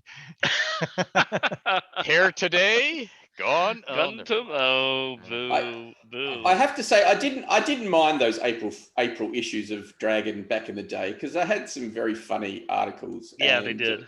You know, you had to take them in the spirit of that it was intended. It was always a light-hearted, fun stuff. Like, and some were very funny and pointed at the same time. Like one of my all-time favorites was an adventure for ultra high-level Monty Hall characters, and it was called No Guard. Yes. And basically, you just got put in this blank expanse and had to roll dice, and everything eventually culminated in just wait, something big is going to come and happen real soon. and so it was basically, and then the little bit at the end was, and as a DM, just take that player character sheet and just take it and file it away in your filing cabinet and start again. Wasn't the Valley Elf in one of those issues? Yes. Yes. Oh Yes. yeah. Yes. That was one of the There were- early ones. There were Yeah. many That and- crimes. That and the hopeless. My other favorite was the hopeless character, which was a character class, and he didn't gain hit points every level. He or she only had 1 or 2 hit points every level, and it changed. So from at first level they might have 2 hit points. At second level they might have 1. And it just you had to roll randomly and had no skills, etc. It was a really funny concept. That and the Killer DM. I sent that one to Eric the other day because That was completely uncalled for. I don't think so. I don't think And- so. Year after year, I would write stuff for the April Fool's issues, and I always wrote parody songs. Right. You know, the same way that Mad Magazine did all the time I was growing up. They would take the Sound of Music or something like that, and they would parody all the songs in it, just by changing the lyrics. And Mm. I would do the similar sort of thing for D&D. You know, how green was my Balrog or whatever. You know, stuff like that. Every year they would say, "No, Ed, no. Our lawyers have told us no. You can't do song lyrics. Everybody Our lawyers always have told us sues." And it was like satire is Yes. allowed Yeah. in American law. And It they'd is, say, absolutely. and they'd say, "We're not going there, or we can't be bothered." And what it really meant was, our legal department doesn't want to spend the time to look at these things, so let's just not. And it was like, "Oh, come on," you know. And it was like, "No, Ed, we're going to spoil your fun. We need you to grow up." And I said, "And you want me to write more D&D stuff?" And they did not find that funny. They thought that's not amusing. That's not funny at all. And I thought, oh, it's like being in school and having the principal tell me that wasn't very funny, Mr. Greenwood. And it was Well, like, it's easy to ask for forgiveness and permission. So yeah, I used to try that, but no. But they used to do it. Like I've just looked one up. They did one. Oh, from it was issue- different when they did it. Yeah. They just didn't want Clearly. anything coming in over the transom. In issue 192, they did fun till her daddy takes the longsword away. yes, Yes. Yes. That's Or not a Bart- parody. or Bard That's on totally the Run. original. What about Bard Yeah. on the Run? Lord Macaroni Yeah. remembers that one. Yeah. Oh yes. Yeah, and yes, well, we will draw the veil of decency over some of the lyrics I suggested. I mean, you know, what's a veil of decency? Well, Yeah. you know, it's what you wipe the blood off that longsword with after she's been having fun with it. Oh, Not in the oh face. my God. Where Not in would the you face. stick it? That's right, not in the face. So Lord Macaroni also said they did one that's called Gnomish Space Marines. Yeah. sung to the tune of Yellow Submarine. Yellow Submarine. Yes. Yep. Oh yes. Yes. That one's totally true. That's totally true. You're gonna wake up invaded by gnomes one day, Eric. You know that, right? No, no. Yeah. I've told you, my PC has a no raise/resurrection clause in a little parchment in its You're backpack. coming back as a I'm flump. coming back as a gnome druid. Is that anything like a no trade clause? Yeah. something like that. Just asking. Pretty much. Let's see. I've got one for you from Brian Cortillo. Hey, Uh-oh. Brian. Hey, Hi, Brian. He what says- call me question does he want answered now? Love you, Brian. Mwah. Wait, it might be an implementor question. I think it says. Oh, it's neither. No one wants to be that bored. He says, Ed, Why have is Cormier better than Impleter? Oh, Brian, we're Anyway, gonna get to the it's not- question eventually. I promise. No, not really. Not really. Oh dear. Come on, have mercy on the guy. He's put up with us all this time. That's true. So Brian asks, Ed, have you had the chance to see the depiction of Volo in Baldur's Gate 3? No, The computer game. Oh no. I have Wow. not. Strangely enough, I've been busy. Yeah, I haven't played it. I haven't seen much of it lately, but it looks like it would be a lot of fun.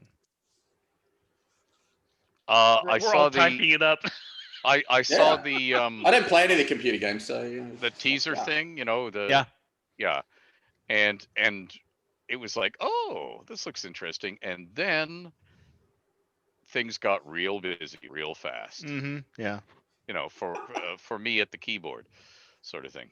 Okay, wait. So I think know we my have son has probably seen it because he plays it all the time. But what wait I a will second. say was kind of funny was it really took him a long time to play it through the first time because he didn't realize you could advance the character. I'm going to embarrass him here. That There you could you go. advance the characters beyond first level. So he played the whole thing as a first level character, never advancing his character. Oh That's no! I thought it was Oh, pretty good. He no. succeeded too. Wow. I think a that's lot- Volo love it. right there. yeah, Yes. that's what it looks like. Yeah. Well, looking- Volo's come up in the world, hasn't he? Yeah. Just on a search in the game, it appears he's been captured by goblins and they're asking him to perform or something. got a great line. Oh. In And it's got what way? And what? And it's, And not and it's the got face. a great line where it says, after Volo is returned to his cage, you can find him once you... That's where he Uh, I belongs. love it. It's just as I feared. Poor It's Volo. performing that way. Okay. No Weave anchor should be treated in such a way. Poor Nobody Volo. knows. Oh dear. Oh my gosh. Okay, When they on to, regain consciousness. on to the next question from Red. No, Blue. Um, Yes. that's his- great- that's that's a great this per- name. that's this person's name. It's great. Yep. That's good. They want to know: is there actually a universal spell component? Volo Volo's got all wasn't things sure magical. if it was a fantasy or not. Volo's Guide to All Things Magical talks about that. Yes. And of course, the flippant answer is yes, the caster's mind. Ooh. The real answer is nobody knows yet.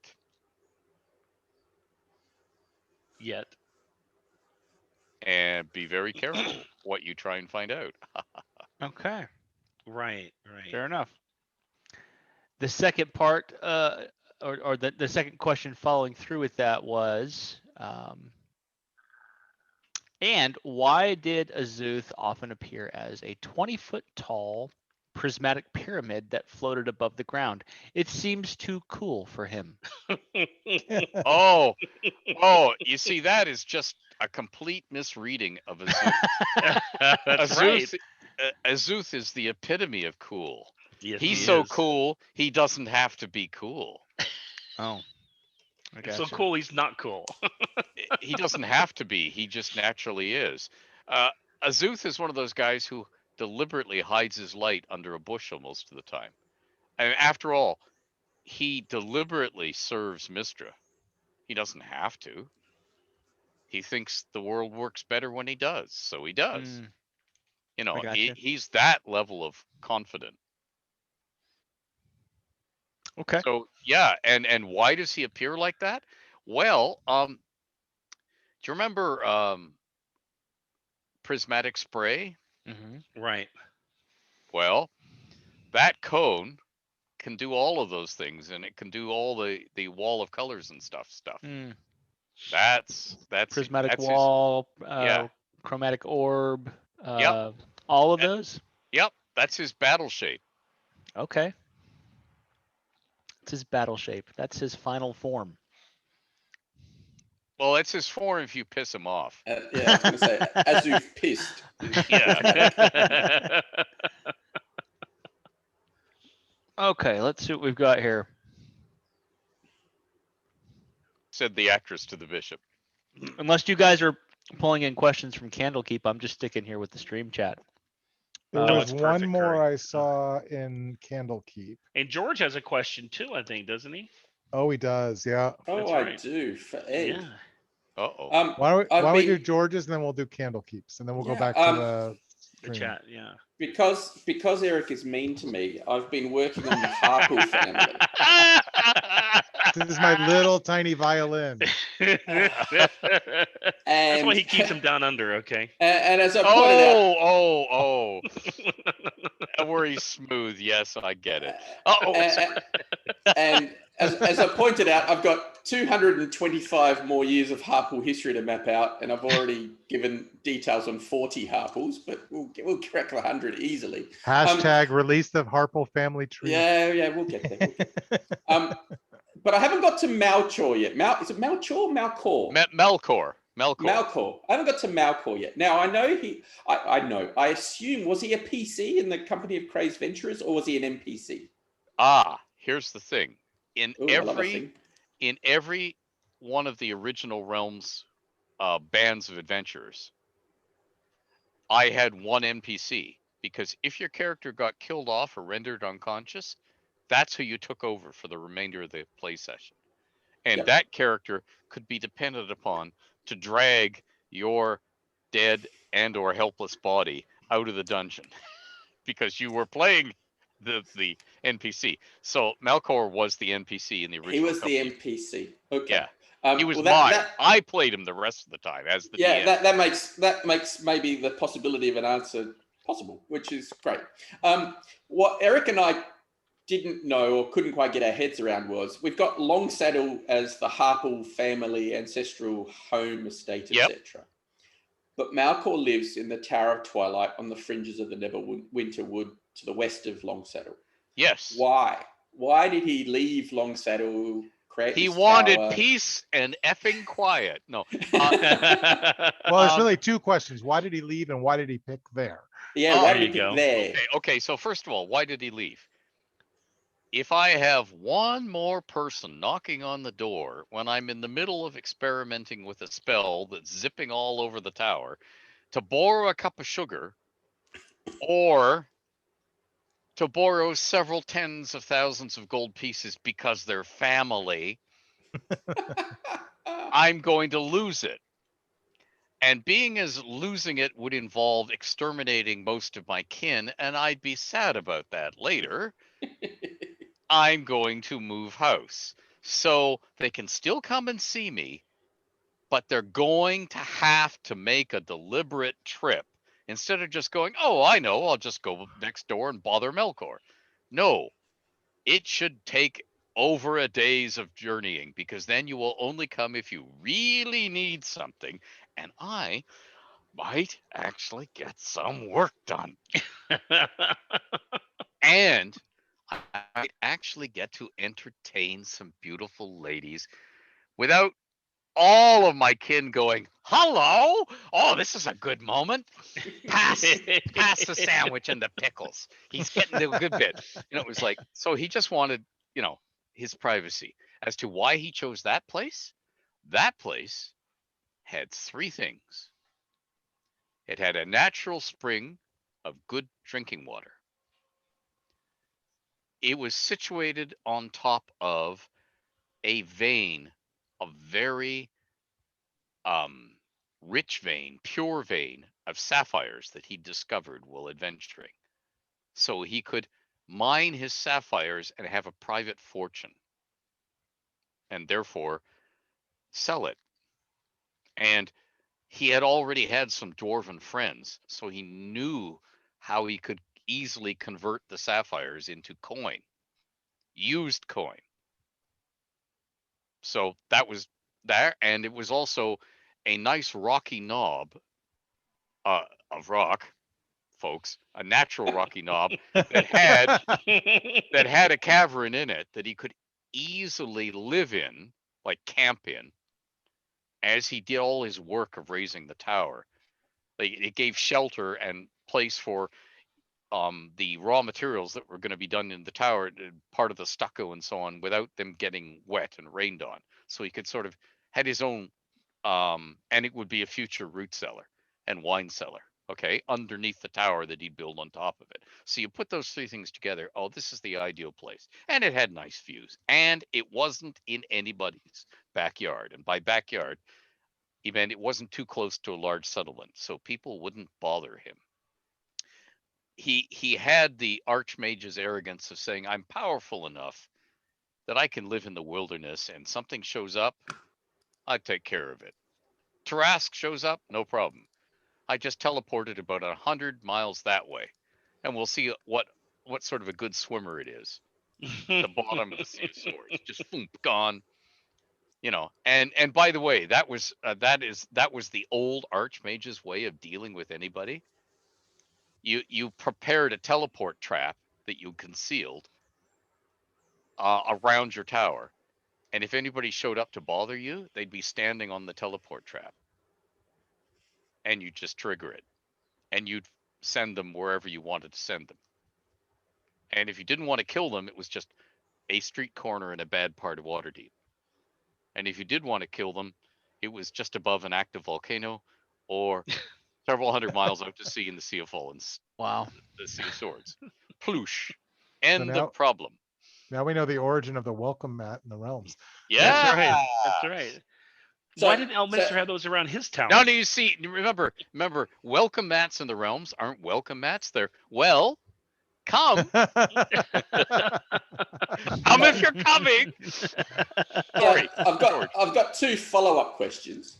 The first one is pretty interesting, straightforward. But in FR5, in his very small little write-up, Malcor is noted as being a worshipper of Denir as well as Mistra, which I always thought was interesting. He's got two deities that are kind of special to him. Yes. Any reason for that? Sure.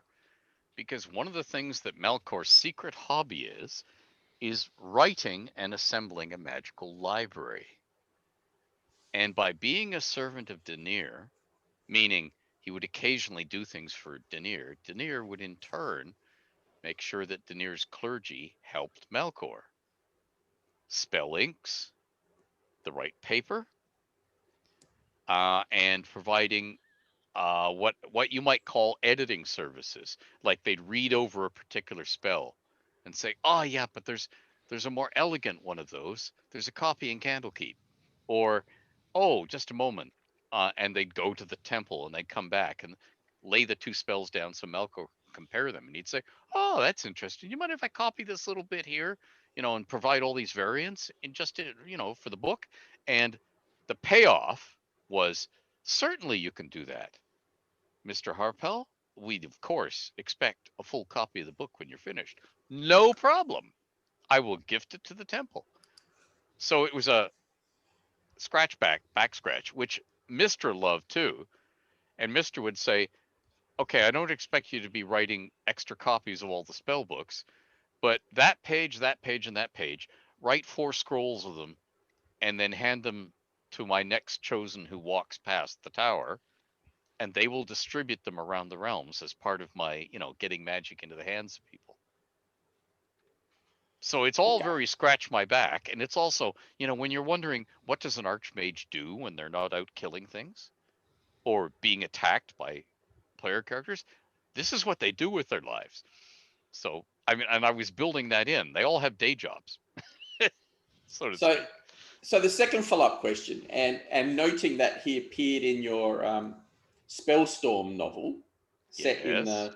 the late 1400s Dale Reckonings. So Yes. is he special in the sense of blessed by Mr. Azuth or something else? Because he's clearly not a lich, but he's No. obviously got the secret of long years. No, Somehow. no. What he has is potions of longevity up the wazoo, Okay. because that's what he liked to really collect for himself, was potions of longevity, because he wants to keep studying magic. He's fascinated by magic. He's a pure archmage. I mean, he went adventuring early on with the company of crazed adventurers, but as he's gotten more money and doesn't need to adventure, the adventuring has fallen off. He really wants to experiment with magic, arcane magic, craft new spells, um, make more and more magic items, and until he becomes more and more elegant and skilled in what he can do with his magic items. And that takes loads of time. It's just like us in real life, realizing we don't have enough time left in our lives, unless we live to be like 160 and hale and hearty, to get through our bucket list. Well, Malkor's the same way, and he just wants to stay alive to his bucket list. So getting potions of longevity before they took them out of the game. But that was every archmage's goal. That's what they were doing. So that's what he's done. Now, is he blessed by Mistra? Not really blessed. He's just another of the roving weave anchors and doesn't know it. Okay. Because one of the ways of making sure you have lots of weave anchors is some of them are stay-at-homes and never go adventuring, so they survive that way. And others are formidable adventurers because they're on the move and they might survive, however maimed. And they're not predictable. They could be anywhere. So whenever calamity strikes, they could be anywhere. So therefore, they're not easy for somebody, and by somebody I mean somebody like Shar or another deity that's trying to take out weave anchors to bring down the weave. Cyric, anybody else who likes chaos, oblivion, or just trying to wrest control of the weave. You want it to be very difficult to wipe out a large number of weave anchors at once or predictably. So you want some of them to be really formidable, and you want some of them to be totally unexpected. If the realms were Middle Earth, you could expect a whole bunch of Ents to be weave anchors, Mm. and a whole bunch of Ent wives to be weave anchors, because nobody can find the Ent wives. That's good. And you would expect some of the worms who have not come out of the north, like not the one who went to the Lonely Mountain and got Yeah, the offed in ones the right up Hobbit. north. Yeah, Drakes. the ones that are still up there, you'd make a lot of them weave anchors. And probably more than a few hobbits who are just sitting at home. Yeah, sitting at home smoking, and they Eating. wouldn't know that they wouldn't know they were weave anchors. And what you'd do is you'd make sure it was somebody who was a cellarer, who almost never. I don't mean the head cellarer, who might get offed or threatened or blackmailed. I mean the little guy who's all covered with dust and cobwebs, who goes and fetches the bottle of Chateau Lafite 53 when the head cellarer tells him to. Oh, so he's always scurrying. That guy, you make him a weave anchor. He doesn't know it. And he's too insignificant to be on somebody's radar. He's too lowly to be on somebody's radar. To be worthy of being offed as a possible weave anchor.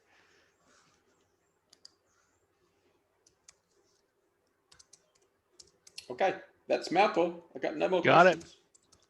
That's not true. Thank you, Ed. That's not true. That's true. I've got lots more, but He's being merciful. He knows I have to eat sometime tonight, That's right. being diabetic and all.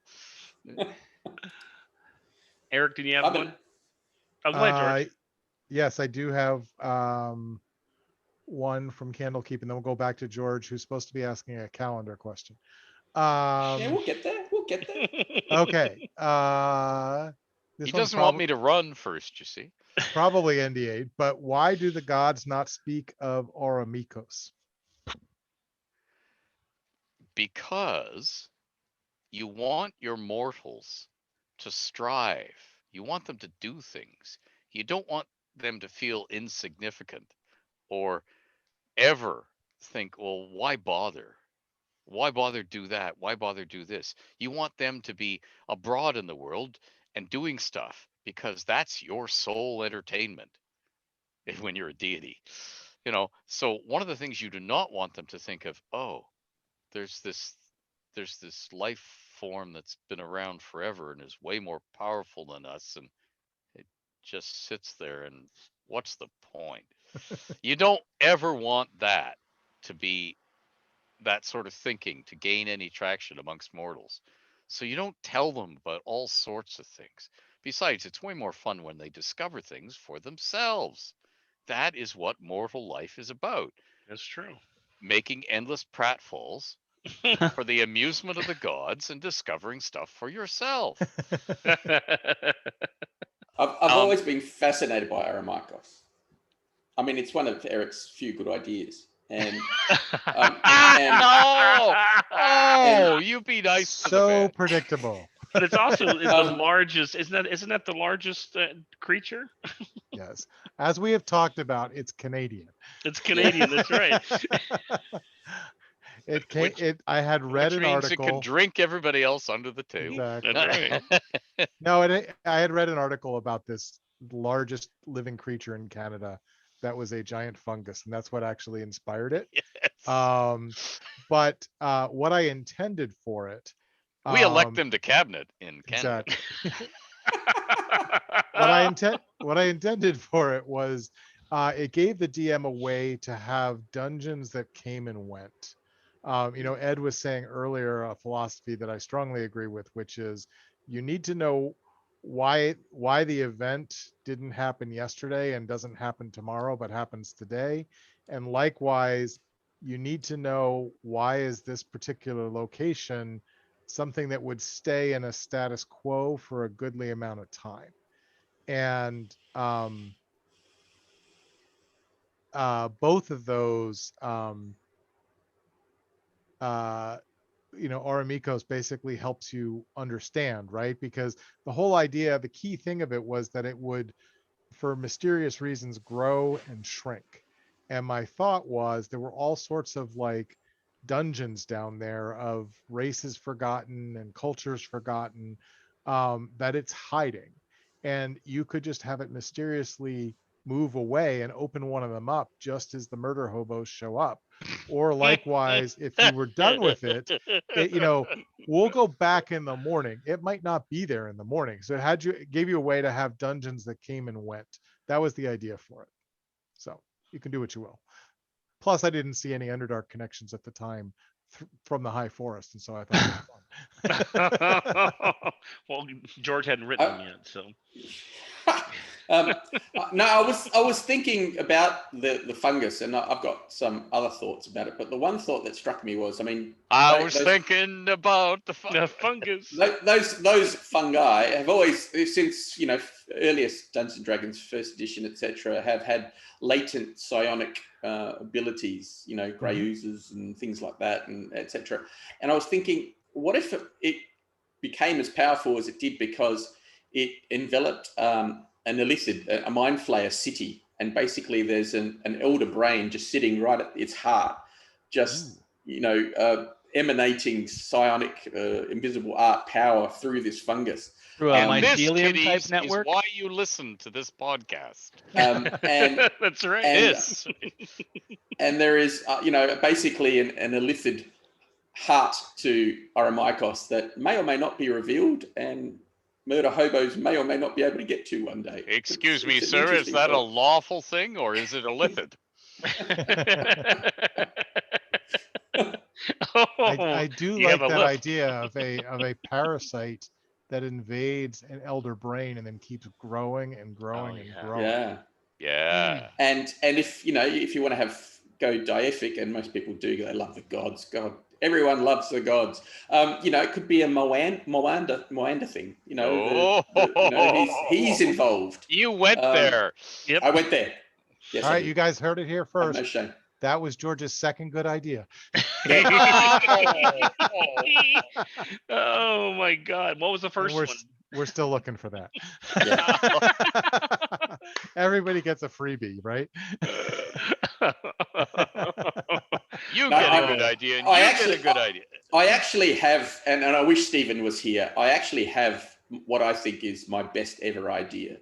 When Stephen was writing Black Staff and was, sending me bits and chapters and stuff like that, I gave him one suggestion, which he went with, which I always thought was the absolute best. And that was when the Priamon Rakesk, the Lichus, the sort of BBEG, and,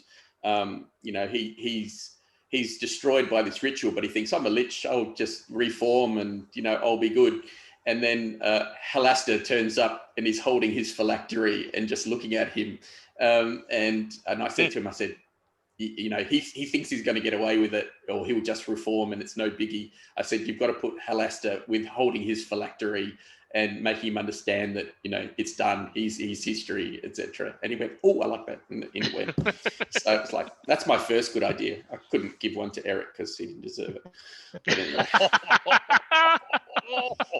Which means George just implicitly suggested another idea, but we're going to call this 1B, which is Aramikos could be a phylactery that's grown out of control, just like Omvor the Undying. The way he dealt with it was he shattered his phylactery into countless parts. So you have to destroy them all to destroy the phylactery. It could be that someone came up with the idea of a fungus that spreads its tentacles all the way through the Savage North, and you'd have to root out every last bit of it in order to destroy them. There you go. And it can spout spores at any time. Exactly. Could be blown on the winds throughout all of Toril. So you can never get rid of it. Yeah, like all good. That's the idea. Yeah. That's the idea. And George. And George. Never getting rid of me, mate. Never. No, we I'm never like get rid of- luggage. I'll be around forever. we don't want to luggage. get around. No, we never want to get rid of George. No. Okay, so my question for Ed, my other question for Ed, calendars. Yes. Now, you might recall we talked about a long while back about Eric's really involved, convoluted elven calendar that he came up with that no one That's understands, right? So we thought, okay, we'll go with that because I haven't bothered to come up with something better. So, but I was thinking about dwarves and dwarven calendars, and I had the idea that the Underdark or underground, you don't have moon phases and seasonal phases so much. So you're not going to have like a monthly calendar. But I was looking at the map of Faerun, and there appeared to be like two volcanic lines from basically Chult across all the way to the Fire Peaks in around the Endless Wastes.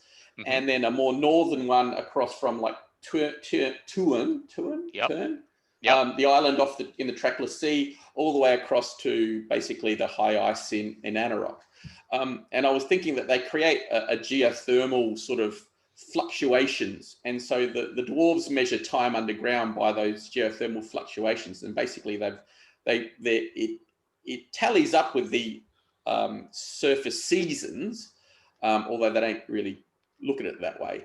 And the way they gauge it is what work they can do at the forge. So in other words, in the hottest time, a la what's in summer up top, is when they can do their greatest forgings and reach the melting points they need for like the super duper metals and alloys and ores that they need to melt down.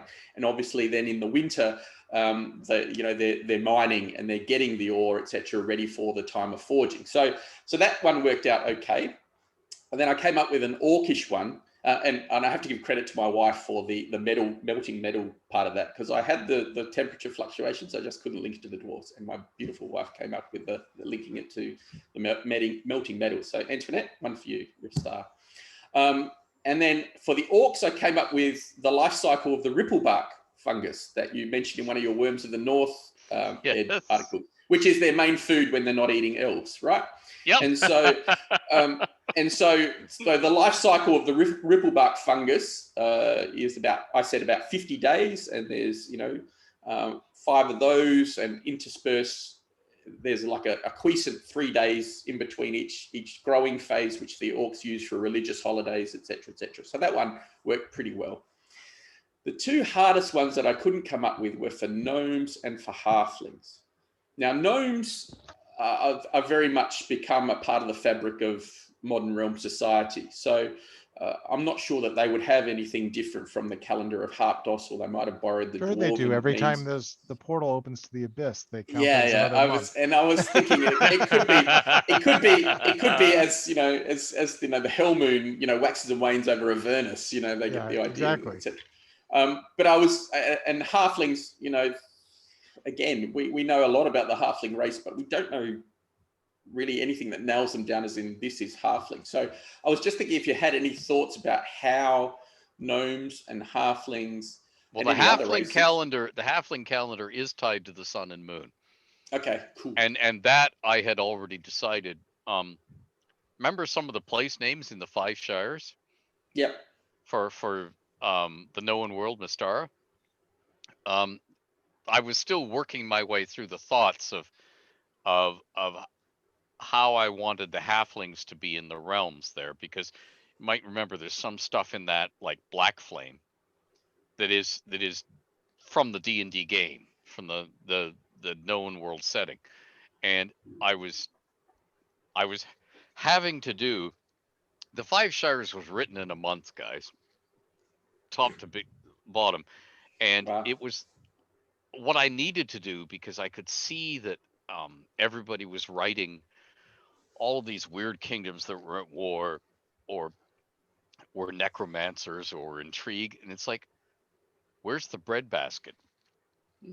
Who is feeding all these people, whether stabbing each other or at war with each other or poisoning each other or butchering each? Okay, somebody has to be producing the food or everybody starves. So that's what the 5 Shires was. And so I had already worked out, okay, I was reading what the game said about Yondala and so on, and it was like, okay, so the halfling calendar has to be sun and moon, because it has to be intimately connected with growing lots of grain, because they drink a lot. So you got to make the beer from something, and they eat lots of bread, and they and everything, because if you're going to have cows to get the milk and the cheese, you got to feed them with something. And so I was doing all this stuff, and okay, so agriculture has to be really good for the halflings, so sun and moon has to be the calendar. Gnomes, I had figured that the gnomes would not worry about time, except within a gnome community. They would be family oriented, so they would be measuring things on the lives of elders of their families, and they would speak of such and such as being, in the spring of so and so's days, and the spring meant before they had married, before they'd had children. When And they the were moment happy, they'd had right? children, it wasn't the spring of their days anymore, and so on. And that's how they'd measure things. And otherwise, they just didn't care, because, as you said, they were underground and it didn't matter to them. They weren't measuring the seasons. But I would figure the gnomes and the halflings that are living in human dominated cities on the surface, they just use the local calendar, because that is what all their trade and their lives are built around. Because gnomes in particular are the artisans. So they're always making things or mending things. Like they're mend my boot. If there isn't a local guild or whatever, the gnomes are the cobblers. So they got a constant stream of people banging on their doors saying, hey, fix this. Hey, have you got anything in a size whatever? Like, here's my foot, sort of thing. So it's task oriented, and it's ASAP. Please have this done ASAP. So they don't care. They're measuring things in that short time frame. So And how they I'm assuming they would measure, well, not measure so much, but they would operate as per most biorhythms in terms of time for sleep, time for work, time Yep. for etc. Yep. And maybe track that somehow, maybe the old sand hourglass or something along those lines. But in terms of what day it is, what month it is, they wouldn't be so fussed. No, they wouldn't be fussed, because they're working craft work. It's always task oriented in the passage of time. Yes, that'll be ready for you in 3 sleeps, sir. Okay. You know, they're that sort of thing, because otherwise it doesn't matter to them, because they And- live to work. They are workaholics. They love it. That's their life. It brings worth to their life. And if they did want to note a date, it would be by reference to the family elder or Yeah. chief or whatever. So in other words, Yeah. So that's my thinking on yeah. it. And because all that stuff is slow and boring and doesn't lend itself to adventure, that's the sort of stuff that when I did write passing mentions into things, they got edited out. Mm. Because remember, most of the early Realm stuff came out BC, before computers. There were no web enhancements. Word count was word count, and it was not elastic. So stuff that wasn't germane to the adventure, more often than not, hit the cutting room floor. Yeah. And that still happens now. The 5e approach, what is germane to the adventure? If it isn't germane to the adventure, don't put it in, because it's lore that ties the hands of a third-party licensee who's going to do a movie or a bendable hand puppet or a lunch bucket. They don't want to have to wade through lore unless it's germane to this adventure, like the little car chariot thing in that you go down through into Avernus in. That's a cool toy that you could sell, and so. But if it's something like, well, how do they light the lamps in this halfling village? What the heck does that have to do with an adventure? Well, it could have a lot to do with an adventure if you're going to use it as a incendiary source. But if it isn't, then you just let's get to the good stuff. Let's get to the sex scene and car chase. We don't see James Bond picking up his shirts from the dry cleaner because we don't have enough screen time. Unless he's going to get attacked by 6 assassins at the dry cleaners. Right. Otherwise it's just not going to make it into the movie because we have other fish to fry, and their clothes come off easily. I mean, Well, it's window dressing, except if you're writing a novel, then it's really yes. needed. Yeah, then it's really needed. And Yeah. I used to put, see, there's the other thing. They went back and forth between novels and books as to whether novels should follow the game closely and have game lore or not. And when I wrote Spellfire, Spellfire got edited down to less than a third of what it was. And one of the things that got cut right away was every single time somebody cast a spell, I wrote the incantation as a series of rhyming couplets and put it in the book, because I thought, and I described exactly what it looked like to cast the spell. So I thought, okay, if you don't care about gaming fiction, if you're not a fantasy fiction reader, but you're a gamer, this will be a spur to buy the book, because you can just read aloud from the book when an NPC wizard is casting a spell and not have to make it up as a DM at the table. And of course, the editors took all that stuff out because they were trying to shorten the book anyway. But I mean, that was a logical thing to take out. No, we don't want exact stuff for the spells. And again, that was part of their code of conduct. They didn't want some little kid somewhere in the United States to stand in the middle of a busy road and recite an incantation and get mowed over by a truck and then a lawsuit and then no more little kid. And they said, we'll just avoid all that by taking out all the details. But I was trying to write them in because, for one thing, whether it's your style to put them in or not, it's a way of being honest as a novelist, in the same way that the guy who used to write all the Don Pendleton pen name executioner books, he actually used to collect all the firearms and he'd do all the gun battles to make sure he couldn't have somebody firing too many times before reloading, or to make sure that that weapon could actually do that. Because he made it up at the beginning and he got caught. He had them doing impossible things. He said, never again. I'm going to work all these things through. It's part of my research for the book. If I'm going to have a big gun battle, I'm going to actually and he would walk it around and run it around. Could I run that far carrying that in that time? He would, quote, keep it honest. And I was doing the same thing. In the middle of the battle, will there be time to cast that incantation? Do you have to shake something out of your sleeve? Do you have to get something out of a belt pouch? And while you're getting the thing out of the belt pouch, has the orc just driven its spear through you? So you're now dying on the end of a spear going, spitting out blood when you're trying to say your incantation. So I was trying to work it all out and keep it honest. And of course, if you're a particular sort of editor and you just want the action, please, ma'am. Again, the same reason why James Bond never ever gasses up a car in his life. He just gets in and drives it for hundreds of miles and off a cliff. It always has enough gas. Right. You know, it's like, no, that thing should sputter and die immediately because you just stole somebody's car that wasn't gassed up. You know, and I would do things like that, but the editor, no, leave that out. No, people don't want to read about that. And in the original Spellfire, remember, Chandrill's a young girl, the only female in that party, and they were venturing across an entire world, like traveling. So when she needed to answer a call of nature, she's not going to drop her pants and squat in the midst of all these guys. So I wrote a scene where she finds some bushes that don't look to have thorns all over them, and she says, "Oh, this is a good time." And she goes off into the bushes, and the Zents who've been following and shadowing the party say, "Oh, good, she's separated from them. Attack!"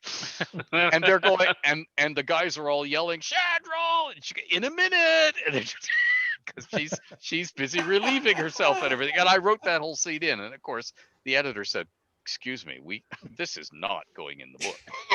I'm shocked. I'm totally Yeah. shocked. But of course I put it in because when do your player characters never get attacked? When they're on the pot pooing, when they're making love, or when they're asleep, because that's considered unfair. It's quite fair if they attack the monsters on all three of those occasions, but the monsters shouldn't attack you. But I put all of those things in because one of the things I was doing in Spellfire was parodying all the things I saw in D&D where I thought player characters took egregious advantage. Like the guy who reads everything out about the monsters out of the rule book at the table. You know, oh, this got 5+5 hit dice. Okay, so and I was writing scenes into the novel that were lampooning those things and getting back at them. And of course, the editors with no sense of humor at all were taking them all out. So, but yeah, I had incantations and everything in Spellfire, and all sorts of things that hit the cutting room floor, and that was ever thus. If it doesn't move the action and plot along, out it goes. And what I really wanted to write was picaresque novels where nothing much ever happens. And people wander around and slang each other a lot. And you get tons of Realms lore about what tea they pour and how the cheese comes when you buy it in the shop. And I was cramming all that Realms lore into the book because, for one thing, Jeff Grubb said, "Show us the realms. Mhm. We need you to write us a novel. Show us the realms." So I was putting it all in.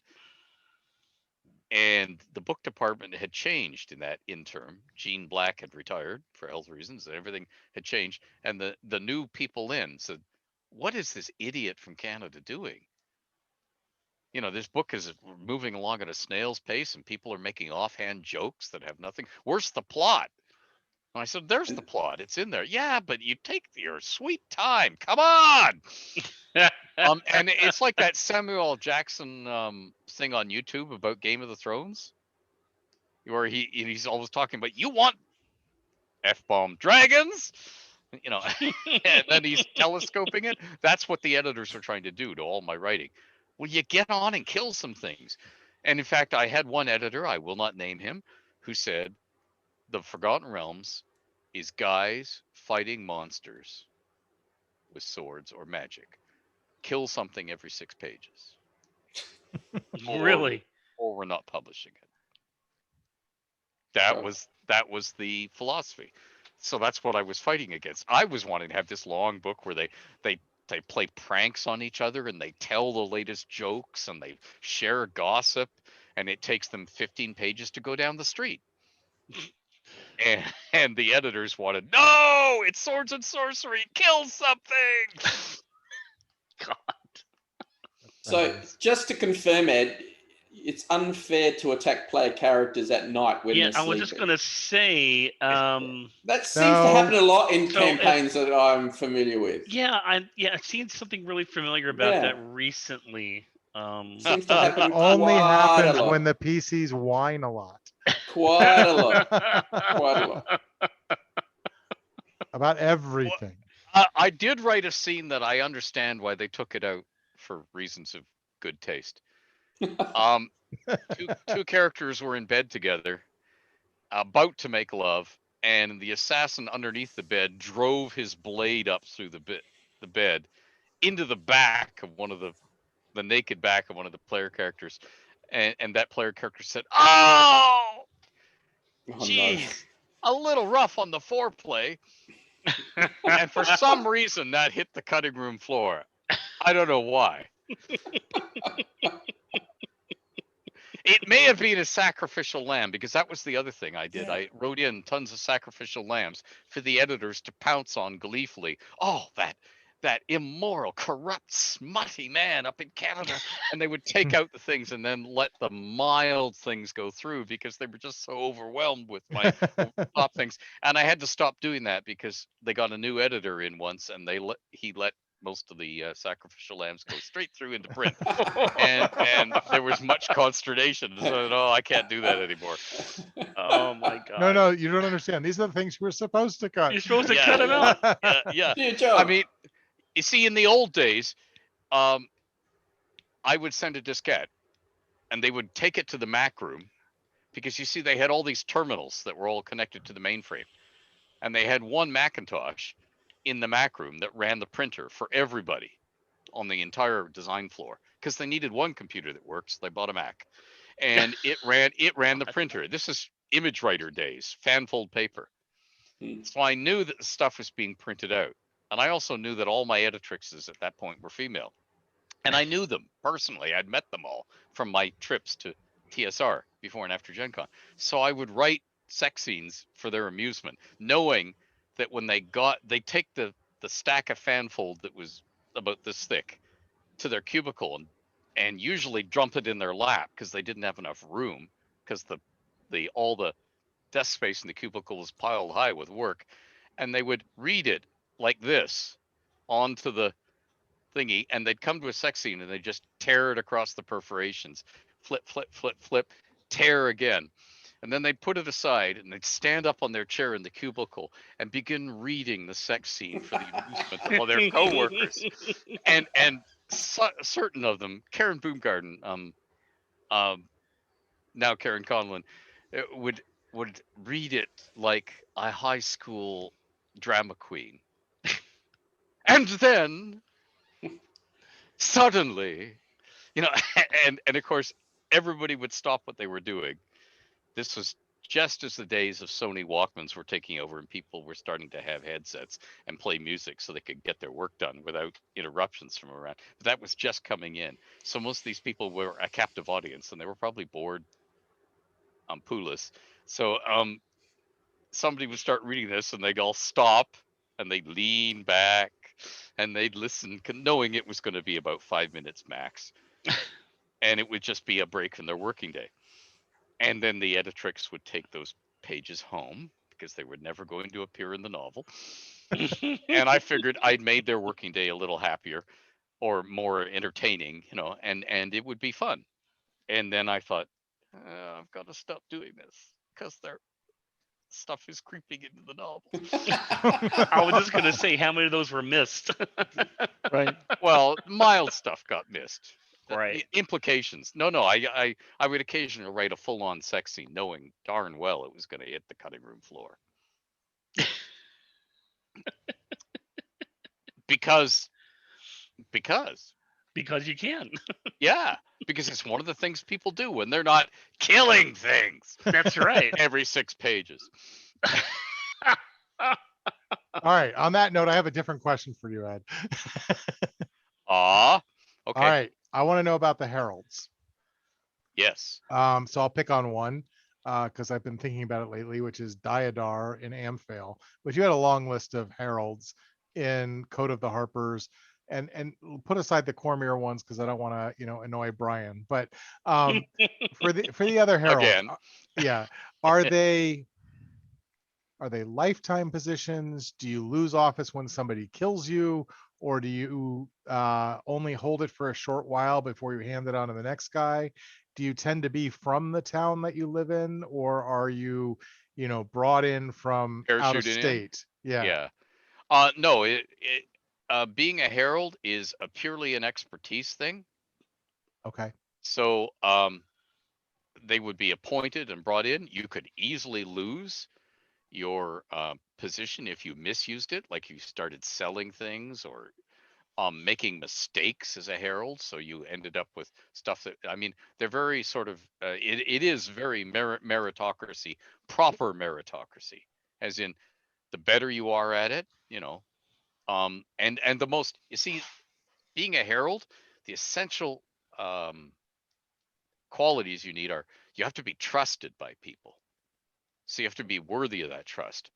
And you also have to be really good at carrying in your head lots of devices and colors and hues and patterns so you don't inadvertently screw up and so that you can recognize something right away without having to travel back to Harold's Holdfast or wherever you've got your full library as opposed to your traveling book to look something up.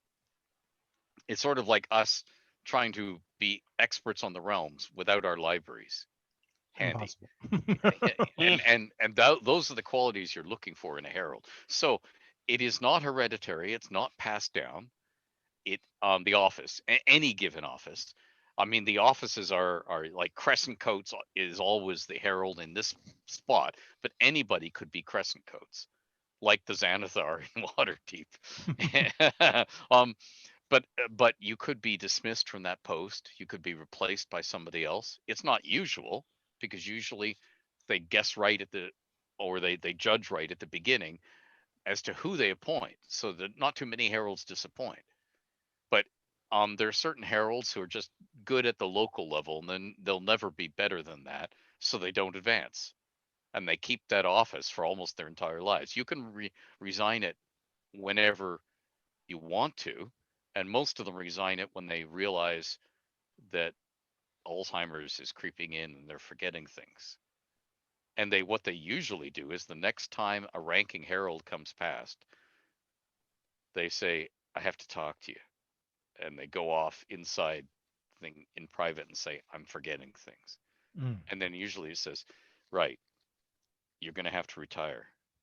And what that usually means is you're going to be set up for life, and you can still play with heraldry. You can still and when I say play with heraldry, I mean you're no longer making judgments in public.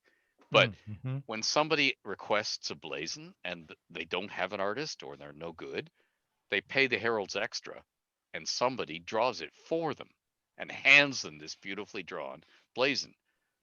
Well, a retired herald could do that if they're any good at all with art because they know exactly what they're doing and they're concentrating on one project at a time, and they Gotcha. can consult with other heralds and make notes and everything. So it doesn't matter how wandering their mind is becoming. They've got all the notes there. It's like even if you forget when you wake up every morning, there are your notes and there's the half finished thing. You just do a little bit more that day. So that they are set up for life and looked after in the same way that monks who are no longer good at what they used to do and become completely senile were still cared for by the other monks in the monastery because they'd served the deity faithfully all these years. It wasn't their fault that the deity had made them go gaga, you know, and some of them would still try and help in some ways. And if that meant that they would dig up the herb garden over and over again and drive the herbalist nuts, he would just establish a second herb garden somewhere else and let these guys ruin the same herb garden over and over again, sort of thing. And so there's that sort of kindness shown to the heralds. So, but yeah, it isn't a job for life unless you want it to be. Okay. And it's certainly a job that you wouldn't be allowed to keep if you were becoming demonstrably incompetent at any point.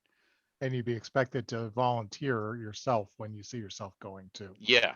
Yeah. And the other thing about heralds is it is open to any race that can communicate with the vast majority of people. So, if you can speak the common tongue, doesn't matter who you or what you are, although they're mostly human, and they're not mostly necessarily male, and they're not mostly of any age, except successful heralds tend to be older because they've built up that experience. So you could have a bunch of old ladies be the heralds, or young ladies, because they'd want to send the junior heralds get sent from herald to herald. So did you say how you get trained to be a herald? Where, I mean, like, is there herald school or how do you get No, that? no. Usually you apprentice to an existing herald. You show Okay. up and cook for them, and Gotcha. and do their laundry and keep house for them. And it's understood that if you're doing that, that they don't sort of say, "Oh, look, there's a strange woman in my room." Okay. They say, "Who are you and what are you doing here?" "I want to learn how to be a herald." "Oh, all right." You know, and in return, the herald will teach you things slowly at your pace. Okay. So it could take years to learn stuff, but all that time, like for instance, a herald's going to need someone to mix their hues of paints, to prepare the parchments, to scrape them, to cure them. There's a lot of dog work, and if you can farm that out to and as many as 3 or 4 apprentices, and if one of those apprentices is a good cook, you go from, "Oh boy, am I tired of eating grass," to, "Oh, that was a great meal." you know and it makes your life as a herald better. So, and the other thing is, heralds are paranoid as anybody else, any mage, any sage, of their knowledge dying with them. And if you're in the north, the Sword Coast North, the next orc horde could wipe out all I know. So I have to teach as many people around me who are willing to use the information and won't misuse it, and all these people helping me, yes, and living with me. If they can put up with living with me and shoveling my latrine, then presumably they really mean it. So, and that they feel good. They're passing it on, and that's for the good of all. And for one thing, being a herald is like game design. You do it because you love it and want to, not because you're going to get rich. Wait, if what? you're in, yeah, if you're in Yeah, it for what's that this- reason, you're in for what? the wrong reason. Same thing with the heralds. They're there because they think it benefits all of civilization, because Gotcha. it is a common benefit, a common good. Very cool. That's Thank true. you. Excellent. Excellent. Curry. Yep. Jeff. First of all, Before Curry does it, I am going to have to drop at least for a little bit, but Okay. it's been great, and I will try to come back if I can, but it may be a little while. So All right, I'll no talk to y'all worries. soon. And please say hi to Letitia for us. I've hope already she's- forgotten what you said. I'm not gonna tell her anything. no, just I Yeah. hope she's feeling well. Yes, thank you. Just All right, let her talk to know y'all later. the stuff is going Yeah. in. Yes. Talk to you later. All right. Good Thanks, night, Eric, Eric. for coming in. Yep. Love you. Bye. All right. Curry, I think we have some more questions there, don't we? Oh, thank God he's gone. Okay. So I'm gonna be selfish and leave the rest of the Twitch panel to you guys. I'm gonna throw in my question, and then I am also gonna bow out because I am falling asleep I know. I was about to on wake camera. you up. It's great. I hope the audience is enjoying That's how we design Realms Adventure. Oh, Yeah. So circling way back to the beginning of the conversation, Ed, you had talked about well, everybody was talking about how we don't adventure in certain places, but we did. One of my favorite memories in our gaming campaign many years ago was an adventure in Myth Drannor, and my character in particular was very much interested in the Knights of Myth Drannor and the surrounding areas, and I loved reading the novels that had the knights in them. Always was interested in all the characters and what they were into, especially the back and forth between Florin and what was the two that were constantly us Torm and Rathen. Yeah. yeah. I loved the way that those two would go back and forth with each other. Was there ever anything? Because I know this is, from what I recall, this is reflective of your gaming group, is it not? This particular troop Yep. was your gaming group, the Knights. Yep. Was there ever a story, or is there a story that you would care to share with us about either one, the current state of affairs, or the most recent incarnation of the Knights, if there is one, or something that just never got written about? Hmm. So Torm was Victor Selby's character, and Rathan was played by Andrew Dewar after Doust retired, Okay.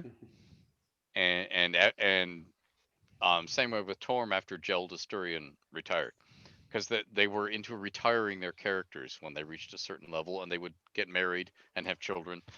Florin did that, sort of thing, and then they would. Let's see, what can I tell you about the Knights of Victoranor? Well, first of all, I can tell you that there is no way that the story of what they did in the campaign, which was dominated by subplots and went on, and they all had honest jobs in the realms as well as being adventurers. And the moment they were tied up, so to speak, in Shadowdale, the world came to them. Like, Doust is Lord of Shadowdale. Immediately, there's an envoy from the Zentrum on his doorstep saying, "Hi, we'd like to establish a trade office in your fair little dale." And things like that happened like almost every 10 day. They were getting stuff dumped on them to engage them with the world, and none of that stuff could make it into the published novels, the Knights trilogy, because word count, and because it had to tell a James Bond action story. And even though I was trying to hit all the high points of bringing Torm in, and so you saw where things came from, um, the editorial stance was still tell me an adventure story.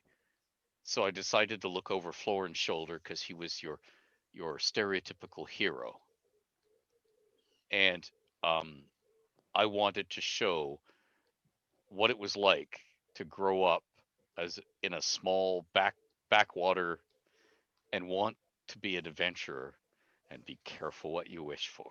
And that was the whole thrust of the novel.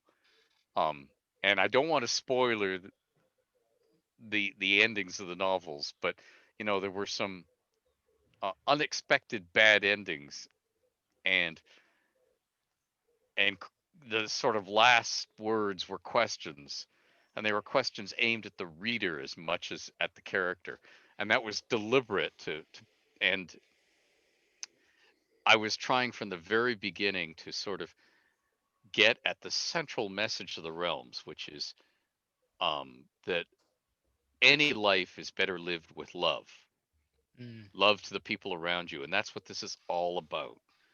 And that was the central message that I was trying to convey without ramming it baldly down the throats of every reader. You know what? There's a moral in the story, and here's what it is. So don't you forget it. I mean, because that's not the essence of good storytelling, and nobody wants to be preached at. But I just sort of wanted to continually bathe readers in it. If you do things for selfish, nasty reasons, it usually doesn't end well. If you're generous and kind and understanding, you may get taken advantage of all over the place, but it usually pays off, at least in little ways, in the end. I mean, Florin rescues the King of Cormyr and gets a charter out of it. He didn't have to rescue the king. It would have been safer not to, for personally safer, but he just unhesitatingly did it because that's what he was like. The mission he undertook early on with this stuck-up noblewoman, you know, and how he said, "No, I'll take care of her. I'll show her what Cormyr is really like." And of course, the first thing he does, because the stable master is saying, "You can't be doing that, lad," and is okay. I'm going to take this herb, which means I cannot get an erection. Yeah. So I'm not going, and therefore I'm not doing that so much as to deny me fun. I'm doing that to reassure you that I'm not doing this for the wrong motives, and nothing is going to happen in that direction. So she's going to be okay in a noble sense. I won't have, quote, ruined her. But in the meantime, I'm going to ruin her really hard. I'm going to smack her upside the head with what real life is like, because maybe she'll turn out to be a decent noble, by being a decent person.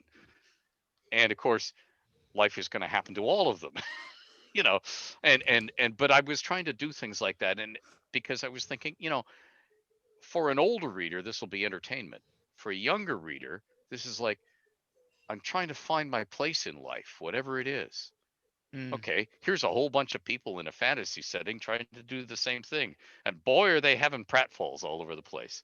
So, you're not the only one who gets embarrassed. You're not the only one who screws up at school. You're not the only one who has a misunderstanding over relationships. Look at all these people, and they're great adventurers. They got swords and they can use spells, and still everything's going balls up for them. Mm. Welcome to the world. So it's not just you, Right, which, right. and it was like trying to take them along for the ride. I'm trying to think. I used to tell tons of little tales, funny things, um, through the hooded one, because I would say, yes, you can talk about this. Yes, you can write about that. At Candlekeep, because she would answer people's questions about things that the knights had done, and I'd say, sure, tell them. It's okay. That won't. And usually, it was based on, if you relate this, will it ruin something that could come up in the future in the campaign? Nope, it's all water under the bridge, so you can tell them. So and it was usually, there's not too many secrets that I can still impart that wouldn't ruin the ongoing campaign, because a good ongoing campaign has a cast of non-player characters, just like a sitcom, the supporting cast, that they come back to again and again, because they need the local blacksmith, because they need to buy groceries, because they need their horses reshoed and stuff like that. And there are some secrets about those non-player characters, like, who's a Zent spy? Who's a spy for Cormyr? Who's actually related to so and so but has never told them, and is there to keep an eye on this or that? And those I can't reveal, because it could still ruin the campaign, and that's got to be first, because they've all put so many real years of their lives into the campaign. I can't ruin it for them now for a cheap laugh. No. I've got a question about the Knights, and it's about the campaign that you've had, and this is still going, obviously, Ed. The Knights seem to have travelled to far-flung reaches of the realms in various ways. And what I wanted to know was that on the whole generated by them or by you? In other words, did they say we want to get to Waterdeep, or did their adventures blunder them into situations where they got transported, or was it a bit of both? In other words, did you want to get them to Waterdeep, for example, or did you want to get them to wherever, Zental Keep or wherever it might have been, or was it purely them saying we're taking this portal and we're going? Nope. The Forgotten Realms is detailed today largely because I wanted the world to be detailed enough, and of course I'd started the world before D&D and I'd worked on it, so I had a core. I wanted the world to be detailed enough that they really could be masters of their own fate. They would sit down and have councils of war speaking in character, where they decided where to go and what to do. So I was always throwing the world at them, large and small. And you remember in the early editions of the game, you were pinned with an experience points. You went halfway up to the next level, and you couldn't go any higher until you got trained. Got training, yeah. Yeah. Training. Yep. So I was throwing the world at them, like the Zents attacking Shadowdale, and so that to try and keep them from taking time off to go training. Right. And seeing if they were going to be acted upon by the world, or whether they were going to seize the reins and say, no, damn it, I'm going for my training. So I'm going to go here and we're going to do this. And until they learned that without my ever telling them, and they learned to be masters of their own fate and destiny by what they did, be proactive as opposed to sitting there and waiting for the world to fall into your lap, because it will usually come into your lap with spears leveled, gallop at the hard gallop, right aimed at your gut. You had to learn how to be the movers and shakers that the game assumes that all player characters are. You're the special characters. You're the mavericks. You're the people destined for greatness. Show me. So Yeah. I would dump that in their laps. And in order to do that, I had to detail the realms in all directions. So they really could say, we want to go here and do this. So it was always up to them. Everything was up to them. But the only way to do that is to have the world as detailed as you can make it. Mm. Otherwise, you turn into the sort of dungeon master where do you want to go today? And it doesn't matter what you answer. The adventure that dungeon Yeah. master just purchased is the first thing you'll run into. And I did not want to be the sort of guy who says, "Oh, well, in that direction there's a horde of orcs from horizon to horizon, shaking the very ground with their tread, and they're in a rugby stadium somewhere in Australia going, whoa, whoa, whoa," because I don't want you to go that way. Yeah. So you got to I go didn't want, there. yeah, Yeah. yeah. I don't want to be that sort of dungeon master. I want them to have the world as their oyster, because then they feel so much better when in their real lives they get acted upon every day. Oh, I got to pay that bill. Oh, I got to show up at that job I don't want to show up at, and my boss is going to yell at me because I need money for this. Oh, darn! My toothache. I got it. Oh, the kid needs new shoes. The world is acting on you all the time. If you're gonna have your 3 or 4 precious hours of sitting down with your friends, and in their case, they had to travel across a very busy city, the largest and busiest city in Canada, to get to my house Mm. to have chips and chip dip and sit down for 4 hours and then travel back. I wanted them to be able to choose something, them to be able to say, no, I want to do this. Screw that.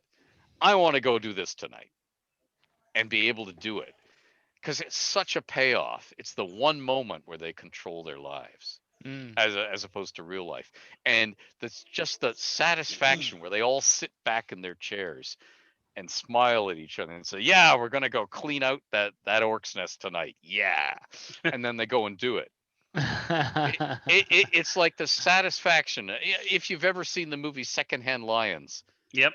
and they're sitting on the front stoop, and trouble comes to them, and they just pick up their guns. No, they do what they want to do. By and large. I mean, there are lots of things that act upon them. But they have their moments of, nope, I'm gonna do this. I didn't come out to retire here to do this, to do what I didn't want to do. I came out here to live the life I want to live. And if they can do that as imaginary player characters, they feel so much more of a payoff than if, oh God, he's bought Storm King's Thunder. I guess we're going, or oh God, he bought the Rime of the Frostmaiden. I guess we're going to 10 towns and freezing our Right. butts.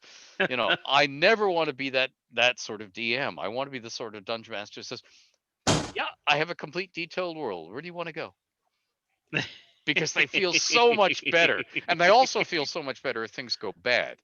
Because, okay, at least we chose our doom Mm. Yeah.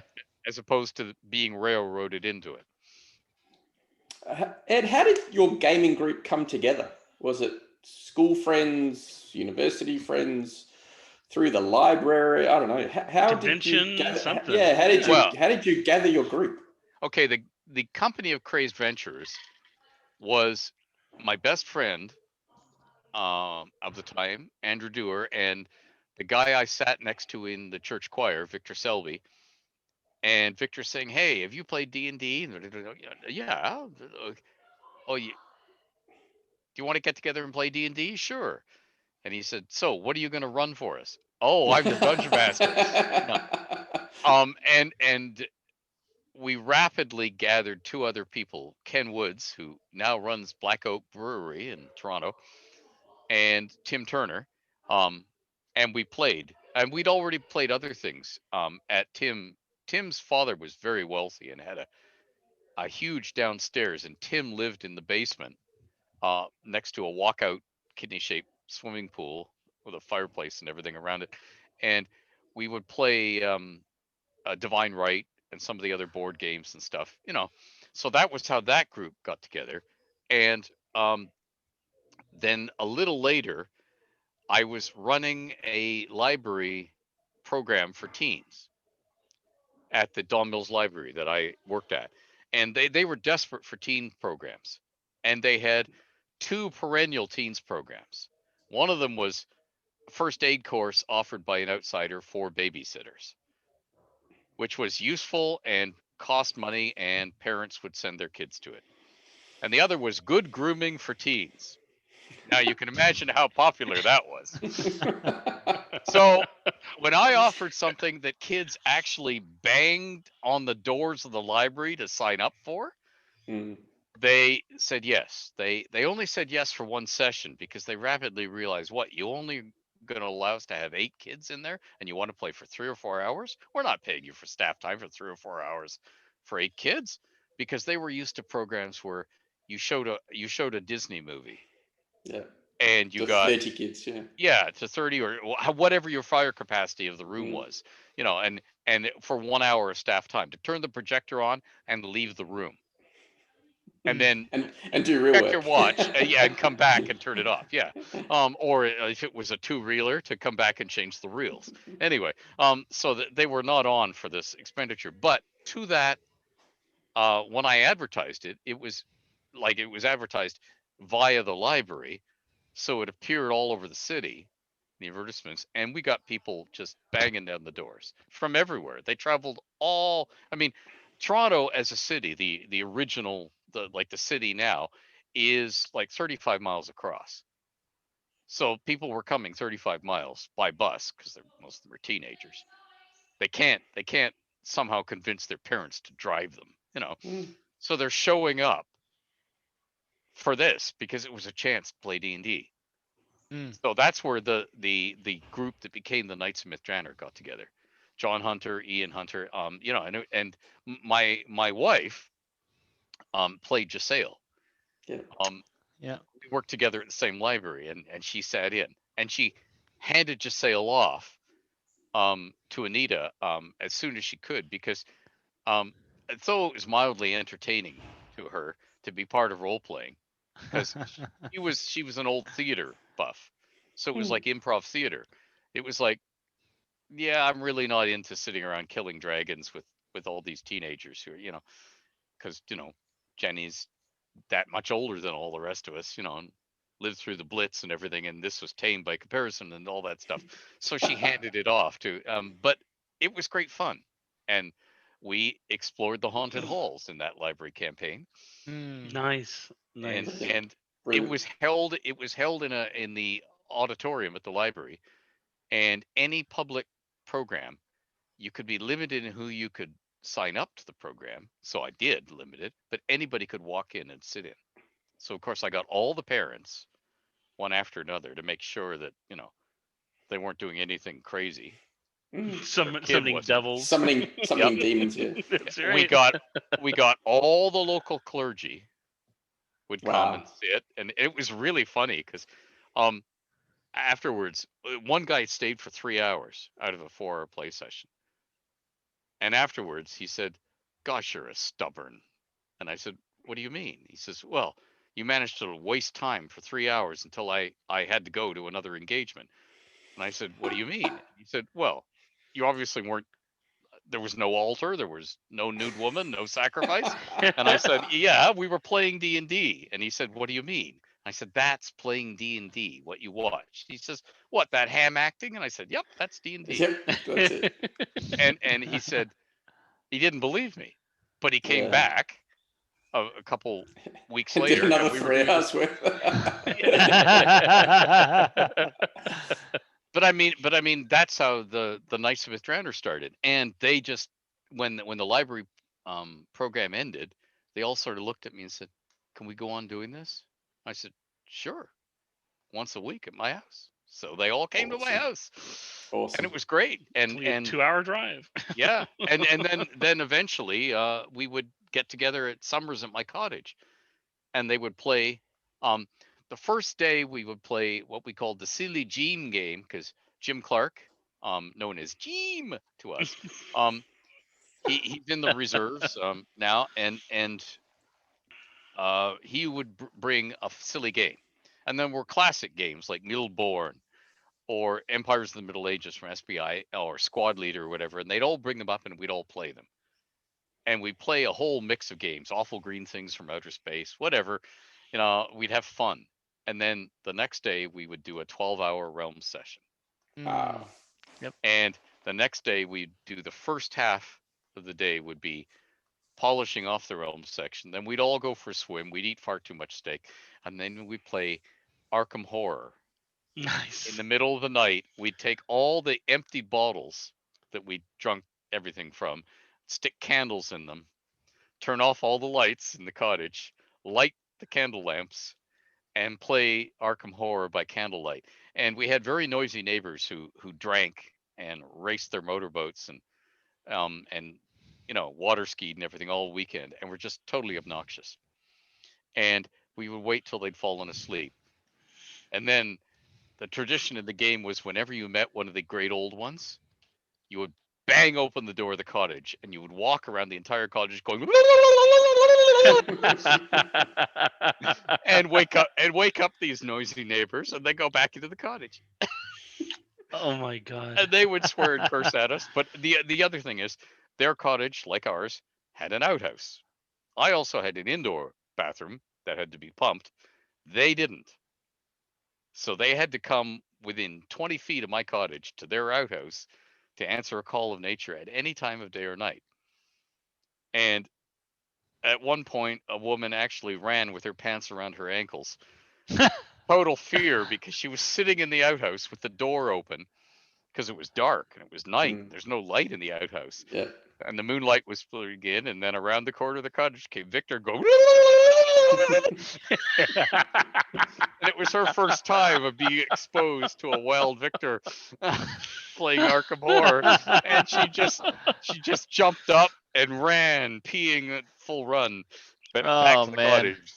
With her pants around her ankles, she fell twice, and Victor called out, "Can I help you up?" That was not well received.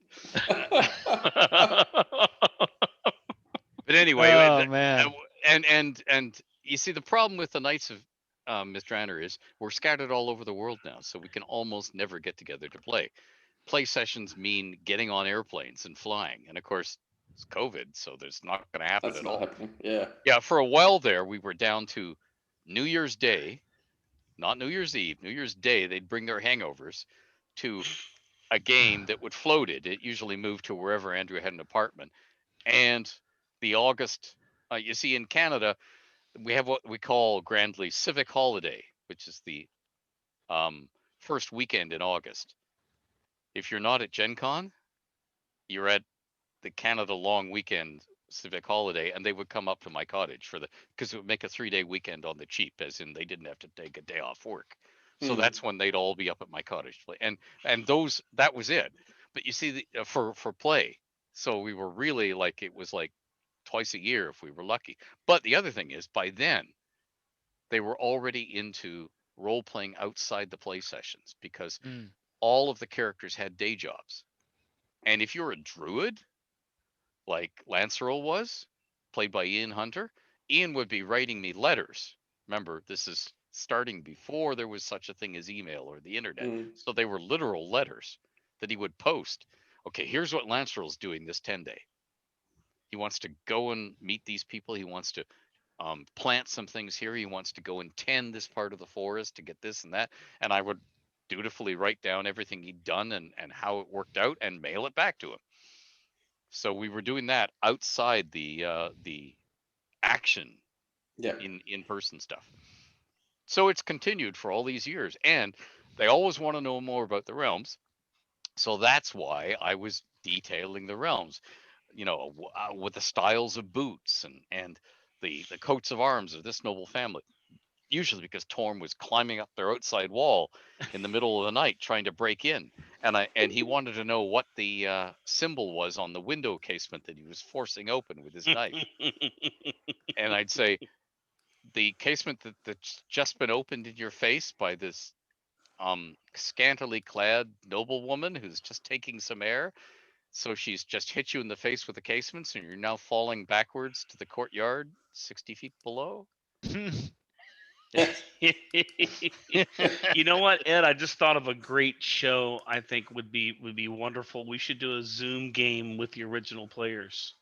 Oh, wow. Jeez. I would love that. Wow. Again, getting them together. We're all scattered and we're all busy. Right.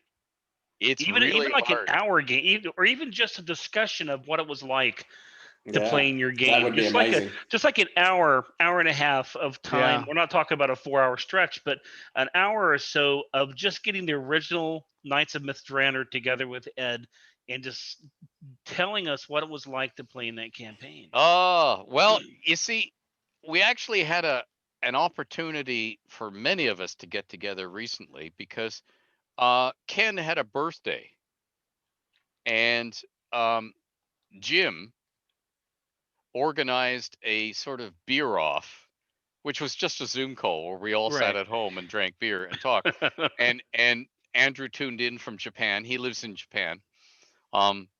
He used to live in the actual place where the nuclear reactor went rogue. Oh, Fukushima, Oh, wow. Yeah. Fukushima, whatever it is. Yeah. Okay, So yeah, he now Fukushima. he now lives in a completely Wow. different area in Japan. Well, I hope so. Obvious reasons. And by the way, he's quite famous in Japan for his own line of paper airplane books Really? For written and airplanes. published. Yeah. He folds paper airplanes and flies them, and yeah, he has his own line of books. Anyway, but everybody scattered all over the world. Victor is a lawyer, not a criminal lawyer. He worked for publishers. Hmm. Um, and yeah, everybody. Anita moved to the States and taught music at the university level. Everybody, and Jim is in the reserves, the Canadian What reserves. about the Gonna hidden have one? some. Would have to hide her name, but Uh, We don't talk about her. we Yeah. don't talk about her for and that's purely because her job requires, right. because it's intelligence related, her boss is to approve everything she posts, and Right. that would take like 6 months for every single thing because they don't get off their asses in a hurry for Well, that's why anything. she wears a hood, and you put the Yeah. hooded one, and you don't see her. Yeah. But by process of elimination, if they were all together, everybody could figure out who she was, That's true. Mm. That's true. and that's the problem. But yeah, we actually did get a chance to get together and hang out for about 4 hours of gabbing with each other and catching up. That's But you so see, cool. Awesome. that's the other thing. Realm sessions, after you've been together for so long, half the time it is just catching up right. Mm. Right. because you're right. you're having fun in each other's company, and it doesn't matter how far you get. Because we're not like competing in adventure. Did you get to room 4? Oh, the table over there got to room 5. Yeah. We don't care. So if we don't get through much of anything in 3-4 hours because we want to gab, we gab. Yeah. You know. Yeah, A bit I like just- these podcasts. Yeah. It was kind of like these. This is like a perpetual engine. It really is. We just say one thing and it just never stops. Right. Yeah. That's why I love it. But I don't know. Gentlemen- It just came to me when you were talking about the when Curry brought up the question about the Knights. That would be kind of cool to get together for Well, an hour. Or here's so, the thing. Here's the thing. If you're reminiscing, it's one thing. If you're actually playing, it becomes almost unintelligible to everybody else because there's so many subplots. Well, not and playing. so This is few of them more are- just listening Yeah, to okay. them talk about Yeah. what it was like in the early days of the realms, what their impressions were. I mean, it's to me that's an easy 2-hour show right there. Sure. You know, And Yeah. one of the things about the realms is, as much as possible, we try and speak in character. right. So instead of saying Torm goes over to the guard and tries to sweet talk him, Right. if anybody ever tried shortcuts like that, unless we all wanted to shortcut because we were out of time or something and we all had to pack up and go home, unless we wanted the shortcut, I'd just say role play. No. Or I wouldn't even have to say that. I just sort of do this, and it's the signal Right. that, and they speak in character. So, excuse me, Wow. sir, Torm says to the guard. I could not help but notice, just as the sun glinted on it, that you had drawn your dagger and were picking your nails in a rather pointed fashion as you looked at us. Is there some problem that we could help you with? And by the way, that unpleasant feeling around the vicinity of your codpiece, you might want to look down. That sort of stuff. They would role play everything. So everything was set in character. Wow, which was that's brilliant. absolutely hilarious on one occasion when we were on a streetcar in Toronto. And we were finishing a role playing session, and all the people around us were giving us the side eye as they were talking about mugging this merchant. It's sort Oh of my like those God. wartime games of diplomacy where it says, Italy attacks Spain with support from France, and then two men in suits with fedoras show up at your door and say, "Excuse me, we'd like to talk to you about this telegram you sent." Oh, that Oh, telegram. that- It's a right. game. Sure it is. Come with us and tell us all about it. Curry, I think you need to go, don't you? Yeah, I'm way past my bedtime. Guys, thank you for spending time with me tonight. I really do appreciate the show. I appreciate the stories. Thank you for all the answers to the questions. Thank you to the Twitch stream that gave us some of the cannon fodder. That was great. And you guys enjoy the rest of the conversation. I'll edit it soon. All right, and don't forget Okay. the 16th. We're doing our deep delve into the Shadowdale and the, Oh, and the surrounding area. I'm gonna be here with bells on. Ooh, where's something else that'll They'll, or not? well, they'll do this. Oh yeah. Everyone does bells. Do something else. That's Yeah, right. yeah, Yeah, yeah. be original, Curry. Come on. But for right now, get your sleep, sir. Yeah, go I to know bed. what it is to have no sleep. I'll see you on Sunday. Good night, fellas. All right. See Good you, night. night. Bye. All right. We got a few more questions here, and if you want to wrap it up or keep going, we're good. I'm good either way. So It's day for me, so it's yeah, easy. you're- If Ed needs to eat / sleep / yeah. Yeah, I need Um, to eat pretty soon. Well, why don't we do another half hour and then try and wrap Sure. it before midnight my time? Sure. Yeah, no worries. That's my time too. So Okay. Yes, at midnight we turn into cloaked things. that's and right. Look out. Now where's? Oh no, we need Spike here for that. To talk like when it you is. have to work at nights and stay calm like I do, I would have been here earlier, but I got delayed on a major artery. Oh. And so on and so forth. Oh, boo. See, I used to have to do that at the library, and I had to keep it clean too. Thanks, in fact, thanks a million. Ha ha. And so I used to do that for the kids. I had little plastic fangs and everything. Fangs a lot. Ha ha. Buruchi. Oh my God, Santa's a vampire. That's right. Santa's a vampire. I love it. Oh, you can make them so scared of Santa. Come and sit on my lap.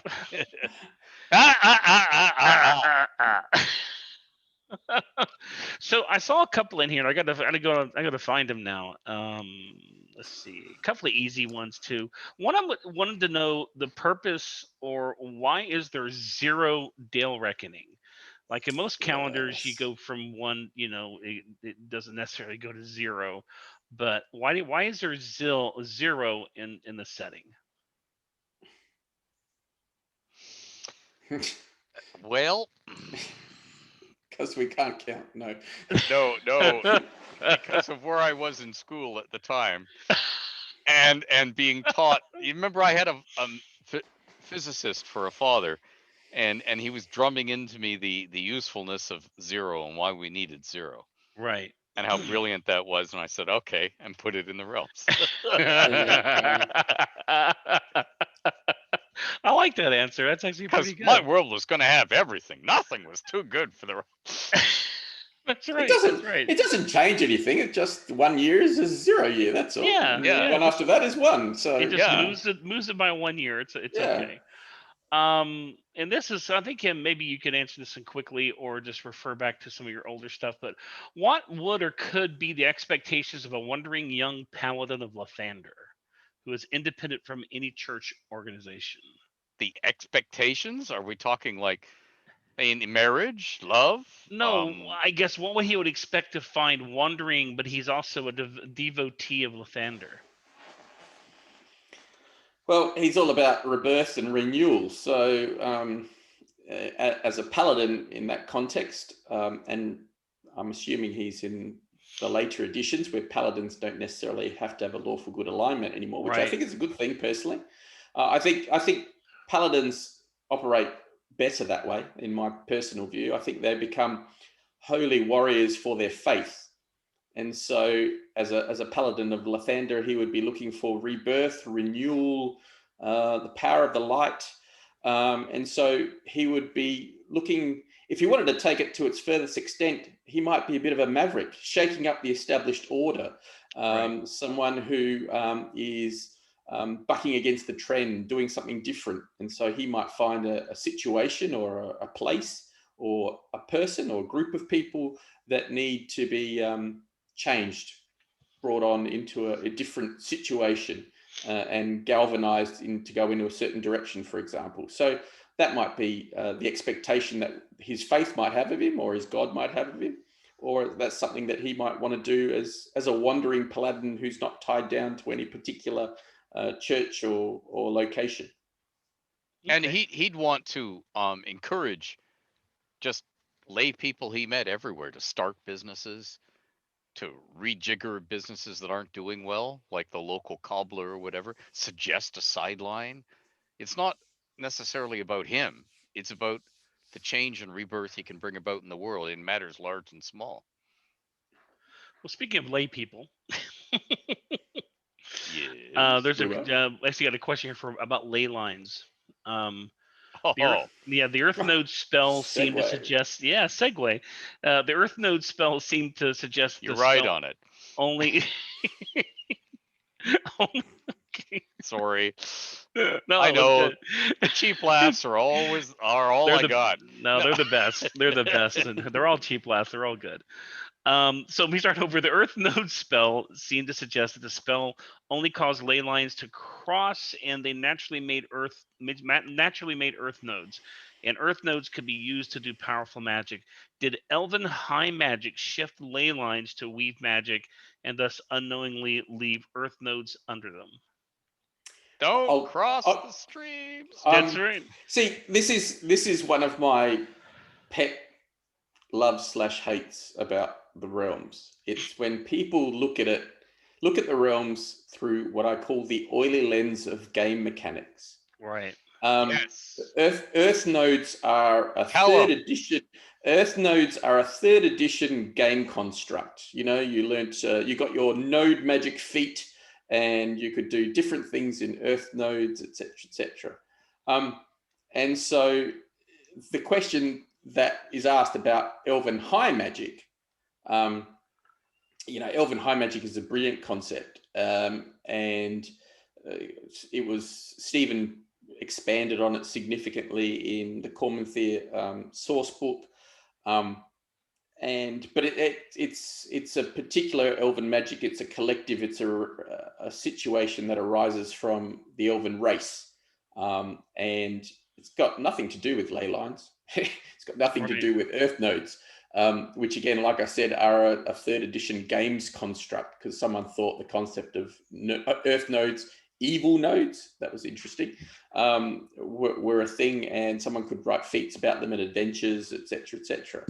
I think that you can have, I mean, I don't like the term node, but I think you can have situations where the world has its natural order, and that's probably where the ley line situation comes in. There are forces and powers that, a bit like the Force in the Star Wars universe, that exist and go through things, etc.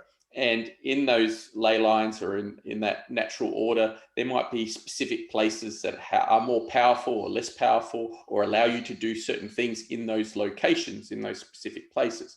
And one would have thought that the elves can recognize them and perhaps use high magic to do things with them if they so choose. If it assists the Elven race or a particular Elven settlement or aim or objective, then yes, there would be an interaction that way. But that sounds like a great story and a really good plot, but we shouldn't look at it in terms of rules. If it's good for your campaign and you want to make it so, make it so.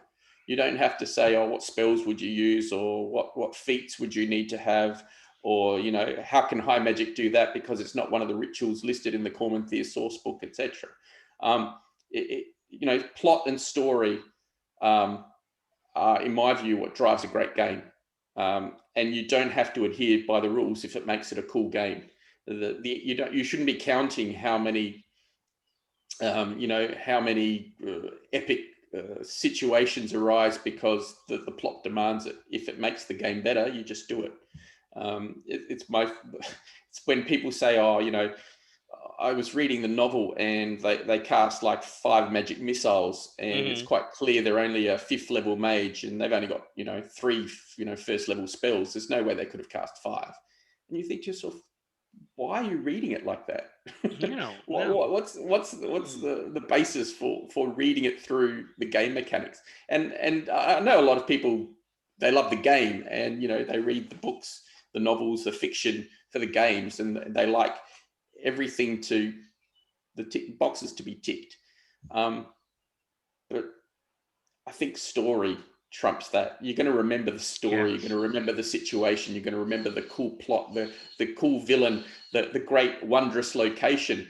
And you're not going to remember it was an earth node. You're not going to describe it like that. You're going to call it, Taramar, the mound of, desolation or something like that. You're going to talk about the elf wizard who turned up and cast high magic there and what he did. You're not going to sit there and say, oh, he cast that ritual of solitude and, it took 4 rounds, etc., etc. Right.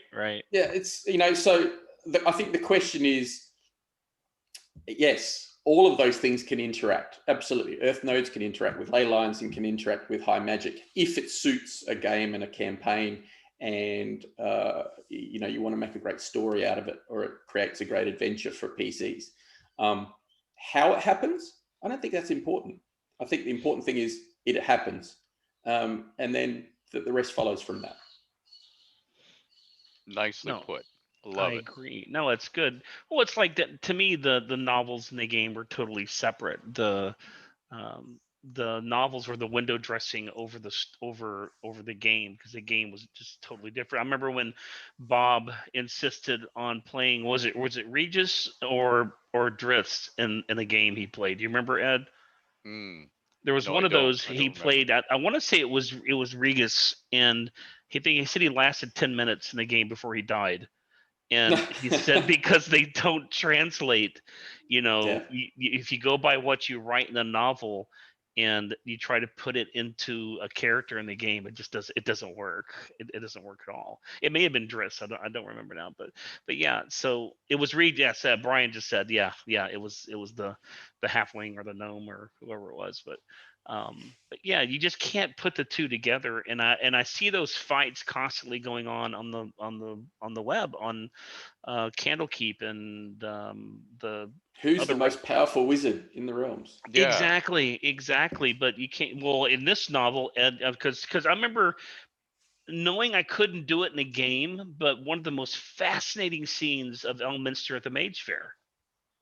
You remember that when he just lazily cast his fireball, which went out and basically devastated this this valley. It was almost like a sun produced itself in the middle of this valley, and it was so awe-inspiring. And to me, that was more in my head than anything else. Not that he couldn't have done that, because he's not a 200 level mage who can cast a fireball that's a mile across or something.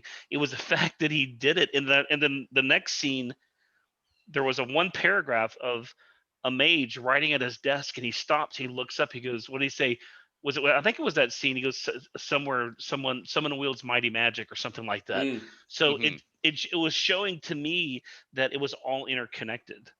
Yeah. I remember someone writing about that story, and someone saying that didn't make much sense because everyone knows that fireballs are capped at 10 die 6. Right. And it's like, what? Yeah. Kind of defeats the purpose. Yeah. And I've been asked about that in game terms many times. Oh, but you didn't follow the rules. And I said, the whole point of the Mage Fair is that everybody casts their own variants. Right. That they've worked on. They're showing off to their fellow mages. So he cast a variant, and this variant can do that. Oh, but that's not in the rules. Oh, please. We're playing D&D. If you want to play horseshoes or tiddlywinks, go ahead, play it. But I mean, I understand that if you did that at the poker table in a tournament, don't expect to get out alive. Right. When people are betting on the games and you have to follow the rules. But that's not what D&D is. D&D is make believe, and it's make believe hopefully in a way that the people at the table don't feel cheated by somebody just continually changing the rules, but you're reading a story. Your player character is not being cheated at the gaming table Right. by definition. So roll with it. If the story gives you a cool new idea you can use at the gaming Yeah, table, absolutely. that's what the story's for. And for the rest of us, it's for just plain entertainment. Wasn't that fun? And that's, of course, indeed what Elminster's doing in that scene. He's saying, "Oh, yes, upstart mage. I'll just boom. Oh, look. I'll do it again. Oh, my But goodness." it's like a flick. Can you even Yeah. think about it? You know? And it's like, and the young upstart mage who was going to try his luck with this old fogey goes, "Oh, I have somewhere to be at in a hurry. Sorry. Oh, I think Let I me go just change wet my myself." robes. Yeah, exactly. And that was the whole point of that whole scene. It's like, Yeah, that was when I've reread that story many times because it's one of my favorite short stories that you've done. it's like that old scene. It was in. I'm trying to remember where it was that I read when I was a very young kid, where they're playing poker and they try and inveigle this young lady who it looks to be rich in the game of poker, and they think they're just going to clean her out. And so Is that little lady with the big hand or something yeah, like that? and it comes around to so what do you got, little lady? And she says, "All I got is a pair of ones and a And pair of another ones." pair of ones. Yeah. And another pair of ones. Exactly. And to me that's always like lovely. It's like, because it doesn't matter whether she's getting them or whether she's actually an innocent. It doesn't matter. It works either way. The scene works and you go, nice. Nice. No, exactly. I don't know if we have any more questions or not. I'll have to go through and take a look here. Oh no. Oh no. Looks like the train's pulled up to the station. Yeah. The Realms Express. Oh wait, here's one. Aside from the Storm of the Dead and a possible reference in the sinking of Northkeep, is there anything that can be said about the Moondeep Sea?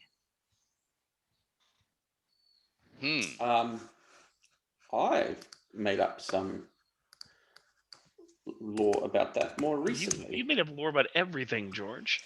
Well, I had to. No, it's what I love. It's what I love about you. Well, I know because Eric told you to, but that's what I love about you. It's just because Eric makes me. He reaches across the globe, and yeah. There is reference in the Moonsea second edition Moonsea accessory to a great citadel called Maos, Maos, nice and simple. It's a big undersea citadel that every once in a while comes up to the surface, stays for a period of time, and then sinks back down. And I went, well, that's kind of massive and not something common, and sounds like very, very powerful magic. And so I had to try and work it out in my head. And so because these are the things we do. And so I came up with the idea that it was a great citadel constructed by the Batraki, the creator race, the amphiboid creator race, the precursors of the bullywugs and all of those things. And so it was created to protect themselves from the attacks of the giants from Astoria, who were more northern and would come down to the inner sea area, which is where the Batraki had major strongholds. And so what they did as well at that time, and this ties into the recent work that Eric and I did at the DMs Guild about the rise of the Dark Three and the creation of the Scepter of the Sorcerer Kings, etc., etc. And it was the Batraki who created what's called the Anchor of Chaos, which is featured in Brian and Matt James's adventure which for the life of me Monument of the Ancients, that's right, which is a fantastic adventure and gives a huge amount of background information for the Moonsea. So so what then happens is, of course, Maos is built to protect themselves from attacks from the Giants of its story, but it's built before the catastrophe that strikes Abiatoril, which is when there's the great dragon egg storm that smashes down into everything, the Tearfall as it's called. And so that creates all the dragons, and they start attacking everything and everyone. And so what the Batraki do is they use mighty magic to sink that citadel into the Moonsea, and the surviving Batraki lords go into stasis to extend their lifespan. So it's basically a little safe hold for the surviving Batraki who have been decimated by the Tearfall. So there's this big undersea citadel of the Batraki just sitting there under the Moonsea for thousands and thousands of years. And then, of course, someone finds out that it's there, and that someone happens to be a Netherese archwizard. And so in about the minus 900s Dale reckoning, he comes to the Dragon Sea with his apprentices, and he uses epic magic to raise it up. And so the Batraki lords come out of stasis and give battle. He succeeds in defeating some of them, sacking the fortress, and then it recedes back into the depths. One of the Batraki lords, he escapes the attack, and he's the Batraki lord Hask, H-A-A-S-K, who features in the Monument of the Ancients adventure, because there's reference to a Batraki lord. So I had to explain where he came from, and so this was part of that. And so basically, Maos is an old Batraki citadel that, because of this Netherese magic now, comes up and comes down periodically. You can set the time frame. I didn't specify how long it takes to go up and down. So whatever suits your campaign. So that's an interesting feature of the Moonsea. From a little reference in the Moonsea 2nd edition accessory, we've got potential Netherese stuff. We've got Batraki creator race lords, and a very wet dungeon for you to explore anytime you want. There you go. I love it. Potted realm. No, that is terrific. We actually have a Cormier question here, and I feel bad, but Brian's crying in the audience right now. So, Why is Brian crying in the audience? because I have a Cormier question. So should we leave it till the next time we have Brian? That's what I was Yeah, we thinking. should have Brian I on. think no. Oh yeah, no. Is it But an easy one? hey, Brian, you want me to send you a link, and you can join us for that question? Oh, that's a good idea. Let's do I that. think it's a great idea. Well, give me a second here. Let's get Brian Cortijo, the man of the hour. If I can get my Facebook to work here, hold on. Jeez. Famous last words. If I can get my Facebook to work here. Not in the face, please. Facebook. Oh dear. Why do they call it Facebook? Let's see. Used to Had be to the get a- Facebook. It used to be, that's right. It used to be the Facebook, and then the creator of Napster. Yeah, he And said then- ditch the. Yeah, here Brian already messaged me. So let me get him the link here, and we'll have Brian on. So talk amongst yourselves, guys. Talk amongst ourselves. I don't know. Perish be the thought. Perish Yeah. be the thought. Okay, invitation. That's how link. we used to get Realms products. That's right. That's how Eric and I work mostly. That's a good We way just- to work. We just throw random questions at each other and spend the next 2 hours and nutting it all out. There you go. So Brian should be joining us here. Sparrow Barbara, we'll get the expert on Cormier to answer your question there you for go. you. Talk about Okay. service with a smile. That's Awesome. right. That's right. Look at us. Ask, you get. If we don't We must have, use this we power get it only for for you. bad. That's right. That's true. That's true. As soon as he joins us there, buddy. Let's see. Let's see. Let me see if there's anything we can do while Brian is going to join us here. Oh, there's a couple of Cormier questions asked actually. So we're in the dungeon. So we're in the dungeon. We're in the lobby too. Yep, we're in the lobby. That was such a great name that we named that magic creation that we did a few months Yes. ago, Ed. So you're in Mhm. the dungeon. That was so perfect. That was so perfect. Sigh. Sigh. We need to do that again now. That's let's see here. This is why I have Curry read these because I'm not looking at them. Let's see. I have the bad Catman does say that he learned to DM from one of your players, Ed, in a play by post game. Oh, Yeah. He doesn't say he said so my Ed number is 2 is what he says. Don't know what that means. mm. He's doing secondhand Ed. Maybe. Oh, there you go, secondhand Ed. That could be. Oh, there's Brian. All right, Brian, I'm letting you in, buddy. There he is. Hey, Brian. Hey, folks. Hey. Hi. Love it. How are you? Good. I'm actually gonna Very be in your neck of the woods in August. I'm gonna be in Camden, New Jersey. Actually, flying into Albany and then Camden and going downtown New York. As long as you're vaccinated. Oh, I'm getting vaccinated. Monday's my first shot. Good. Yeah. Okay. All right. I'm doing okay. How was everybody? Wonderful. Excellent. Wonderful. Very good. Absolutely. So question Great to was- see you, sir. yes. Good to see you all. Good to see everybody healthy. Yes, absolutely. I know Ed's got to sleep soon because Yeah, we have to eat soon.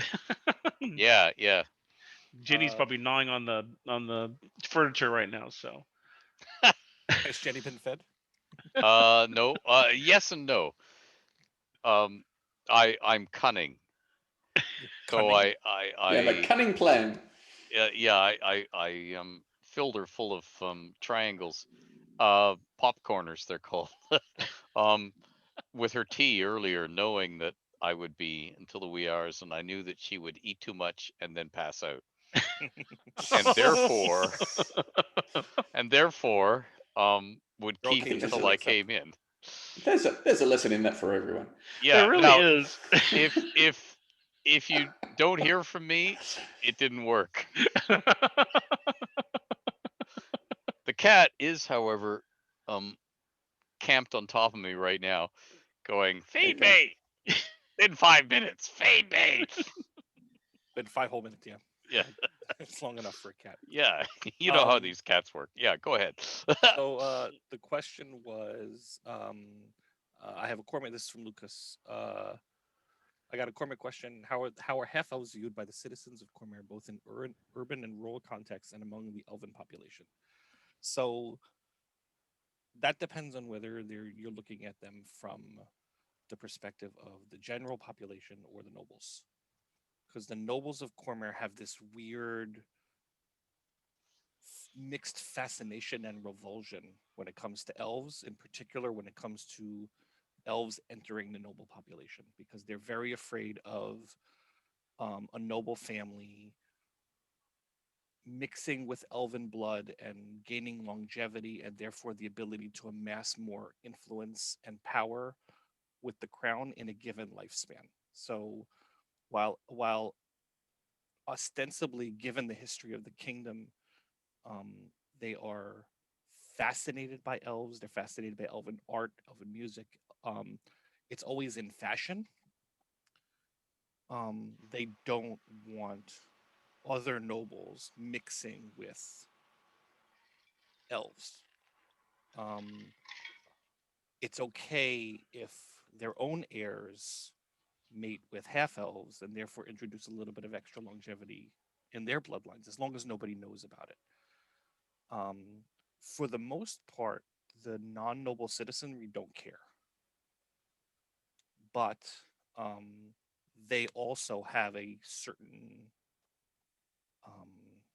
objection to not necessarily half elves, but certainly elves in positions of lifelong power.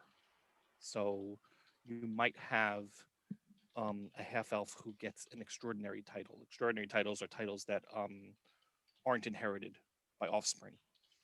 But you won't see an elven or a half elven noble house that passes from generation to generation, because the general population just won't accept something like that, because you might have 2 or 3 or 4 or even more generations of another house that could rise and fall and disappear in that same span. And there's also built into Cormyr this idea that because the human Obarskiers were given the rule of the kingdom by the elves, um, there's a superstition against elves taking back over. That somehow that will break the fragile magic that protects the kingdom from all the catastrophes that have threatened but never wiped Cormyr out. Remember, Cormyr has been ruled by the same family for nearly 15 centuries, which is a really long time among the other human realms of the setting. And so there are certain um, worries and superstitions that exist within the kingdom, and built into them is this idea that we can't really mess up whatever it is that happened with the elves, because then the dragons will come and wipe us out too. And that's been persistent for, since the beginning of the kingdom. Did I miss anything yet? No, perfect answer. I was just grinning away here as you're unfolding it. Yes. Jeff said there was another Cormyr question. I thought there was another one in here. Maybe that's the one I'm thinking about. Let me see. No, maybe I think that was the only one I was thinking about. I thought there was more. Well, if you have more out there, guys, come on, let us hear it. So, I mean, eventually we will do a Cormyr episode. Yeah. Yeah. no, I'd like to save it for that, because we're going to do that deep delve into there. So, make sure you get all your pencils sharpened, Brian. But it'll just be me talking and then George correcting me. There you go. No, no, Perfect. no. That's Oh. perfect. No. No, that's perfect. I love it. No, I'm happy to be corrected. You all have known me long enough. If Oh, I'm yeah. wrong, I admit being wrong. No, you're not ever wrong though. So. Oh, that's not true. Well, so somebody asked us what questions we want them to ask. I'm like, pretty much anything, really. Let's see. The question I've always had about Cormyr, which I've never been able to quite work out, is how early on were there roads through the King's Forest?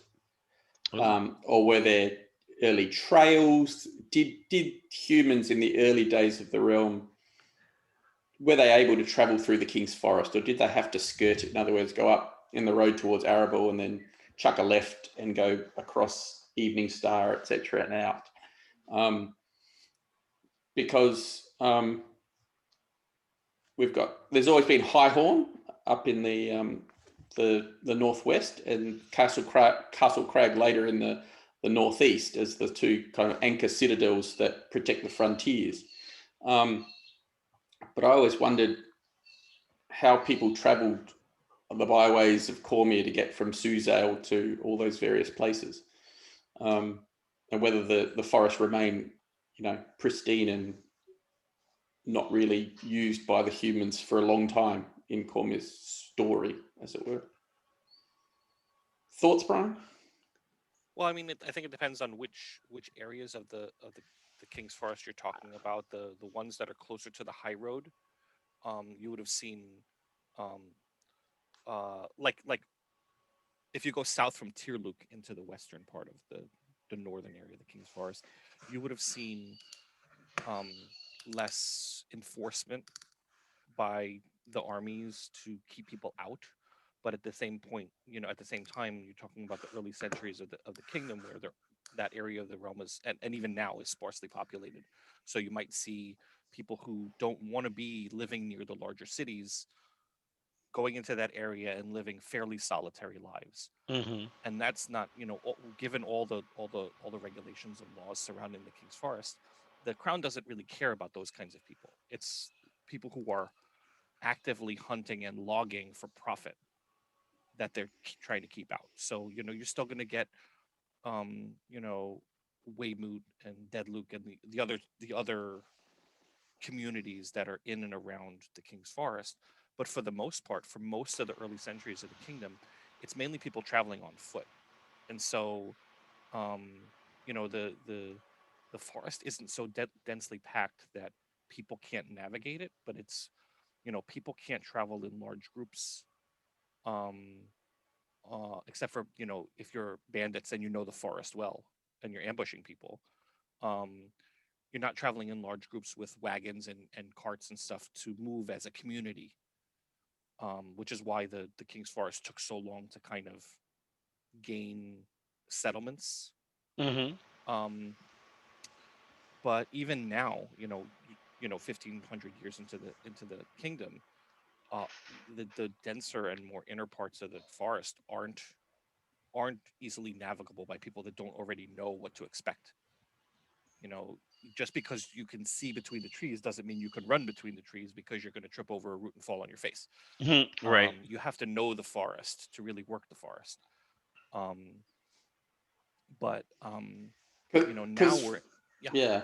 Because, for example, we know that Deadlook was created in about the 400s Dale Reckoning, because in Cormyra novel, there's the little guy Deadlook who helps King Duar overthrow Margaret the Minotaur and, win, back the crown.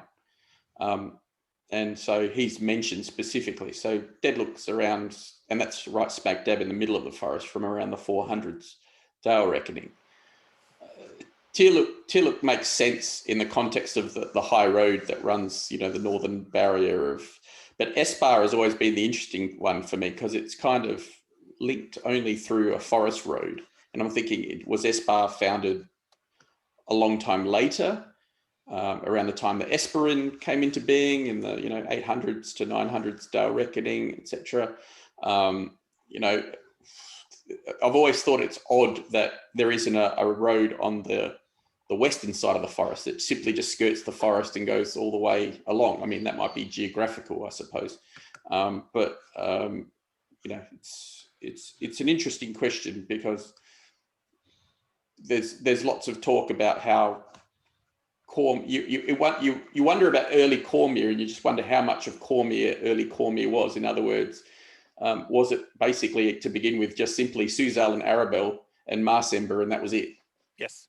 And the rest wasn't. Even though the forest was Cormyr and it was granted to them by the elves, you can't expect that there would have been massive amount of human habitation going into the forest. I wouldn't have thought. No.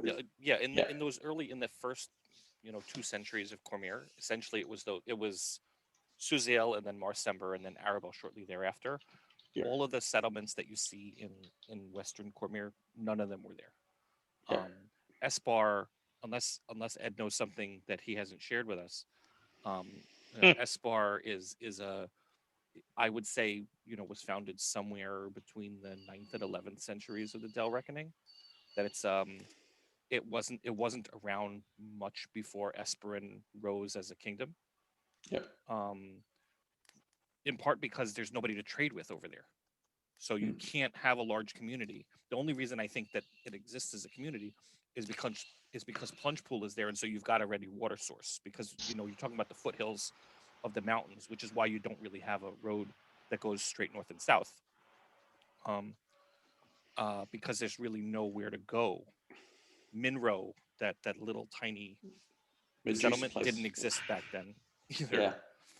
Because you look at other stuff, like, because I love my history. So we see Crown Prince Azun in 376 Dale Reckoning, obviously go on the map left, and heads into the west. He rides through the Heartlands and down into the Shun lands and into modern day Tethir, which is part of the Shun Imperium at the time. And so that seems to indicate that Cormyr has a presence, at least a mercantile presence, in the Heartlands at the time. So in other words, it's protecting its trade interests. It's protecting its ability to get west of the kingdom and trade with the cities of the Heartlands, the Chianthar River Valley, and all the way, of course, to the Sword Coast, etc. And then one assumes south into Orm and places like that.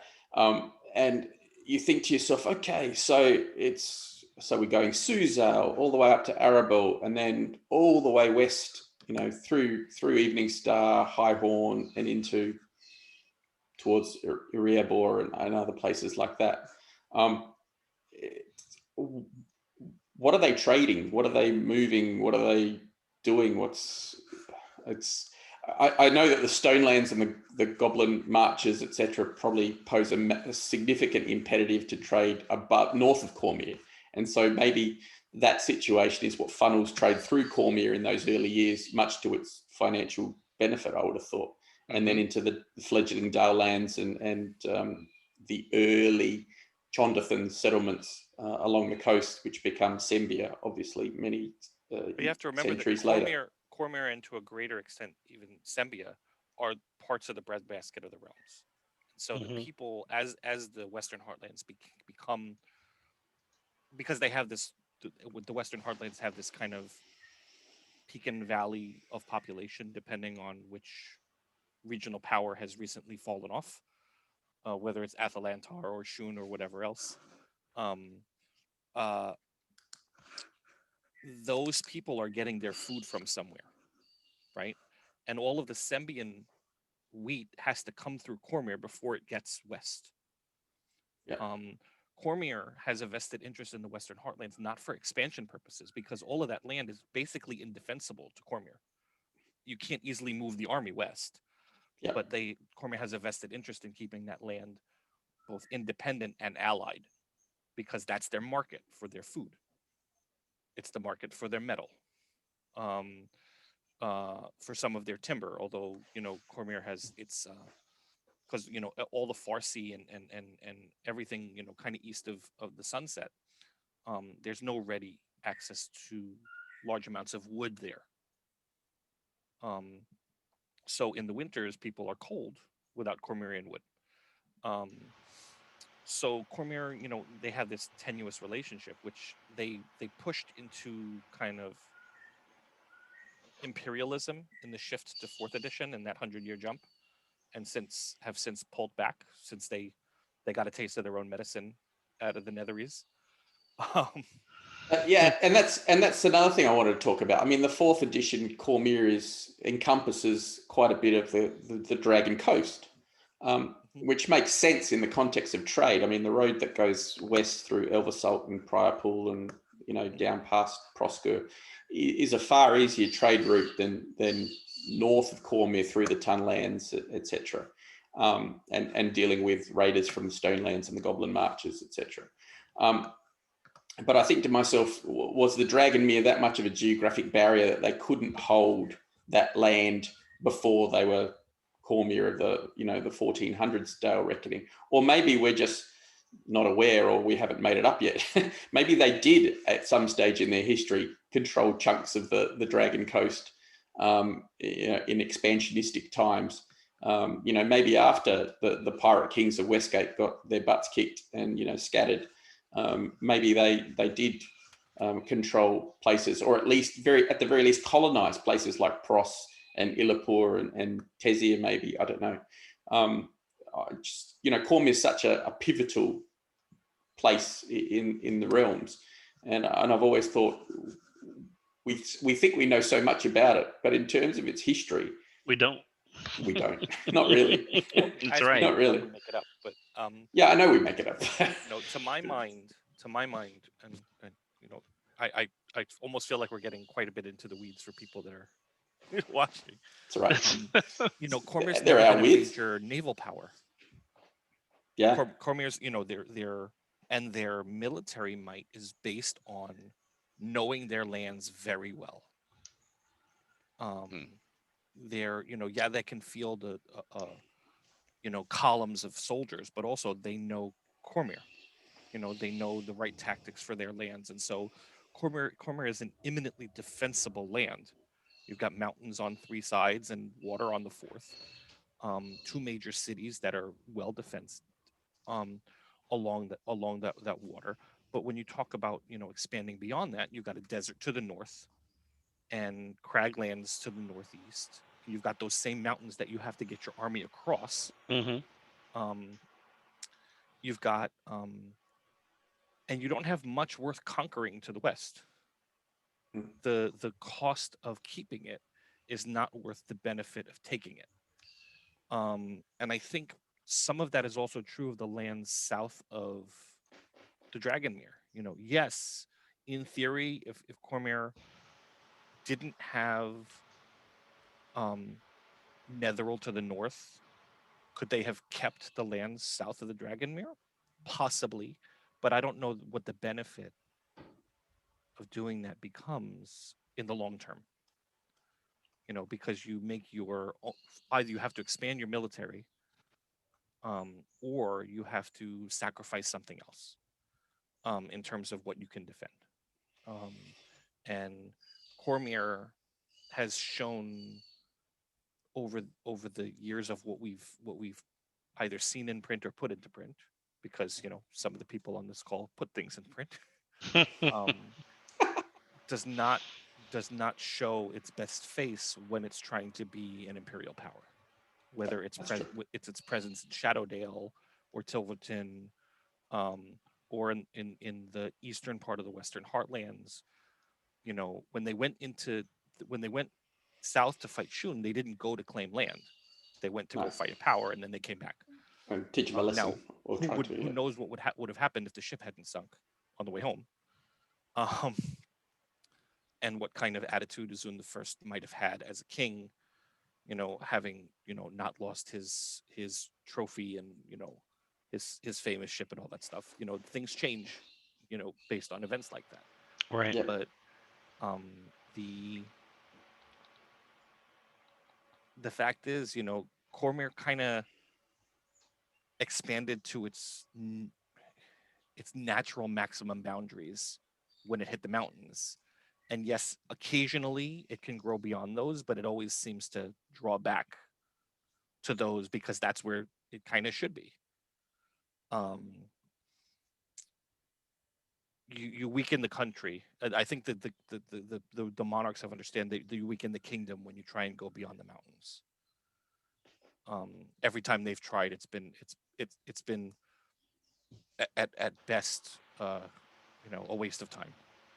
Yep. Mm-hmm. Ed, it's almost 10 after midnight. Yeah. Hmm. Time to wrap it up, I think. So we may want to wrap it up here, but no, yeah, he's got to eat though.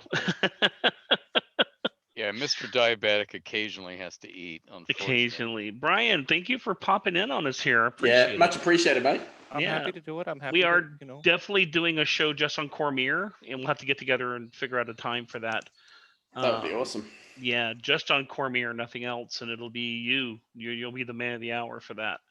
Okay. I need these guys there too because they know. No, they'll be here, of course. It'll be Eric and they can everybody. say on page 37 of this document you sent. Yeah. Transpose these two digits. Yeah, that's right. That's right. It should have been a comma here. You What know do we that. do now? That's perfect. I know Eric's like that, but it's okay. We'll rein him in. That's fine. That's right.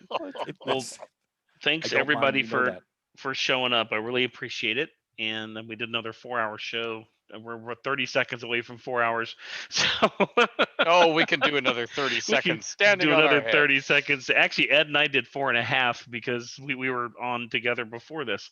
So but thank you again, and thanks guys. and Brian and of Thank course you. Eric and Curry. They were here earlier, and Ed especially. Thanks for popping in, Brian. Awesome to see you.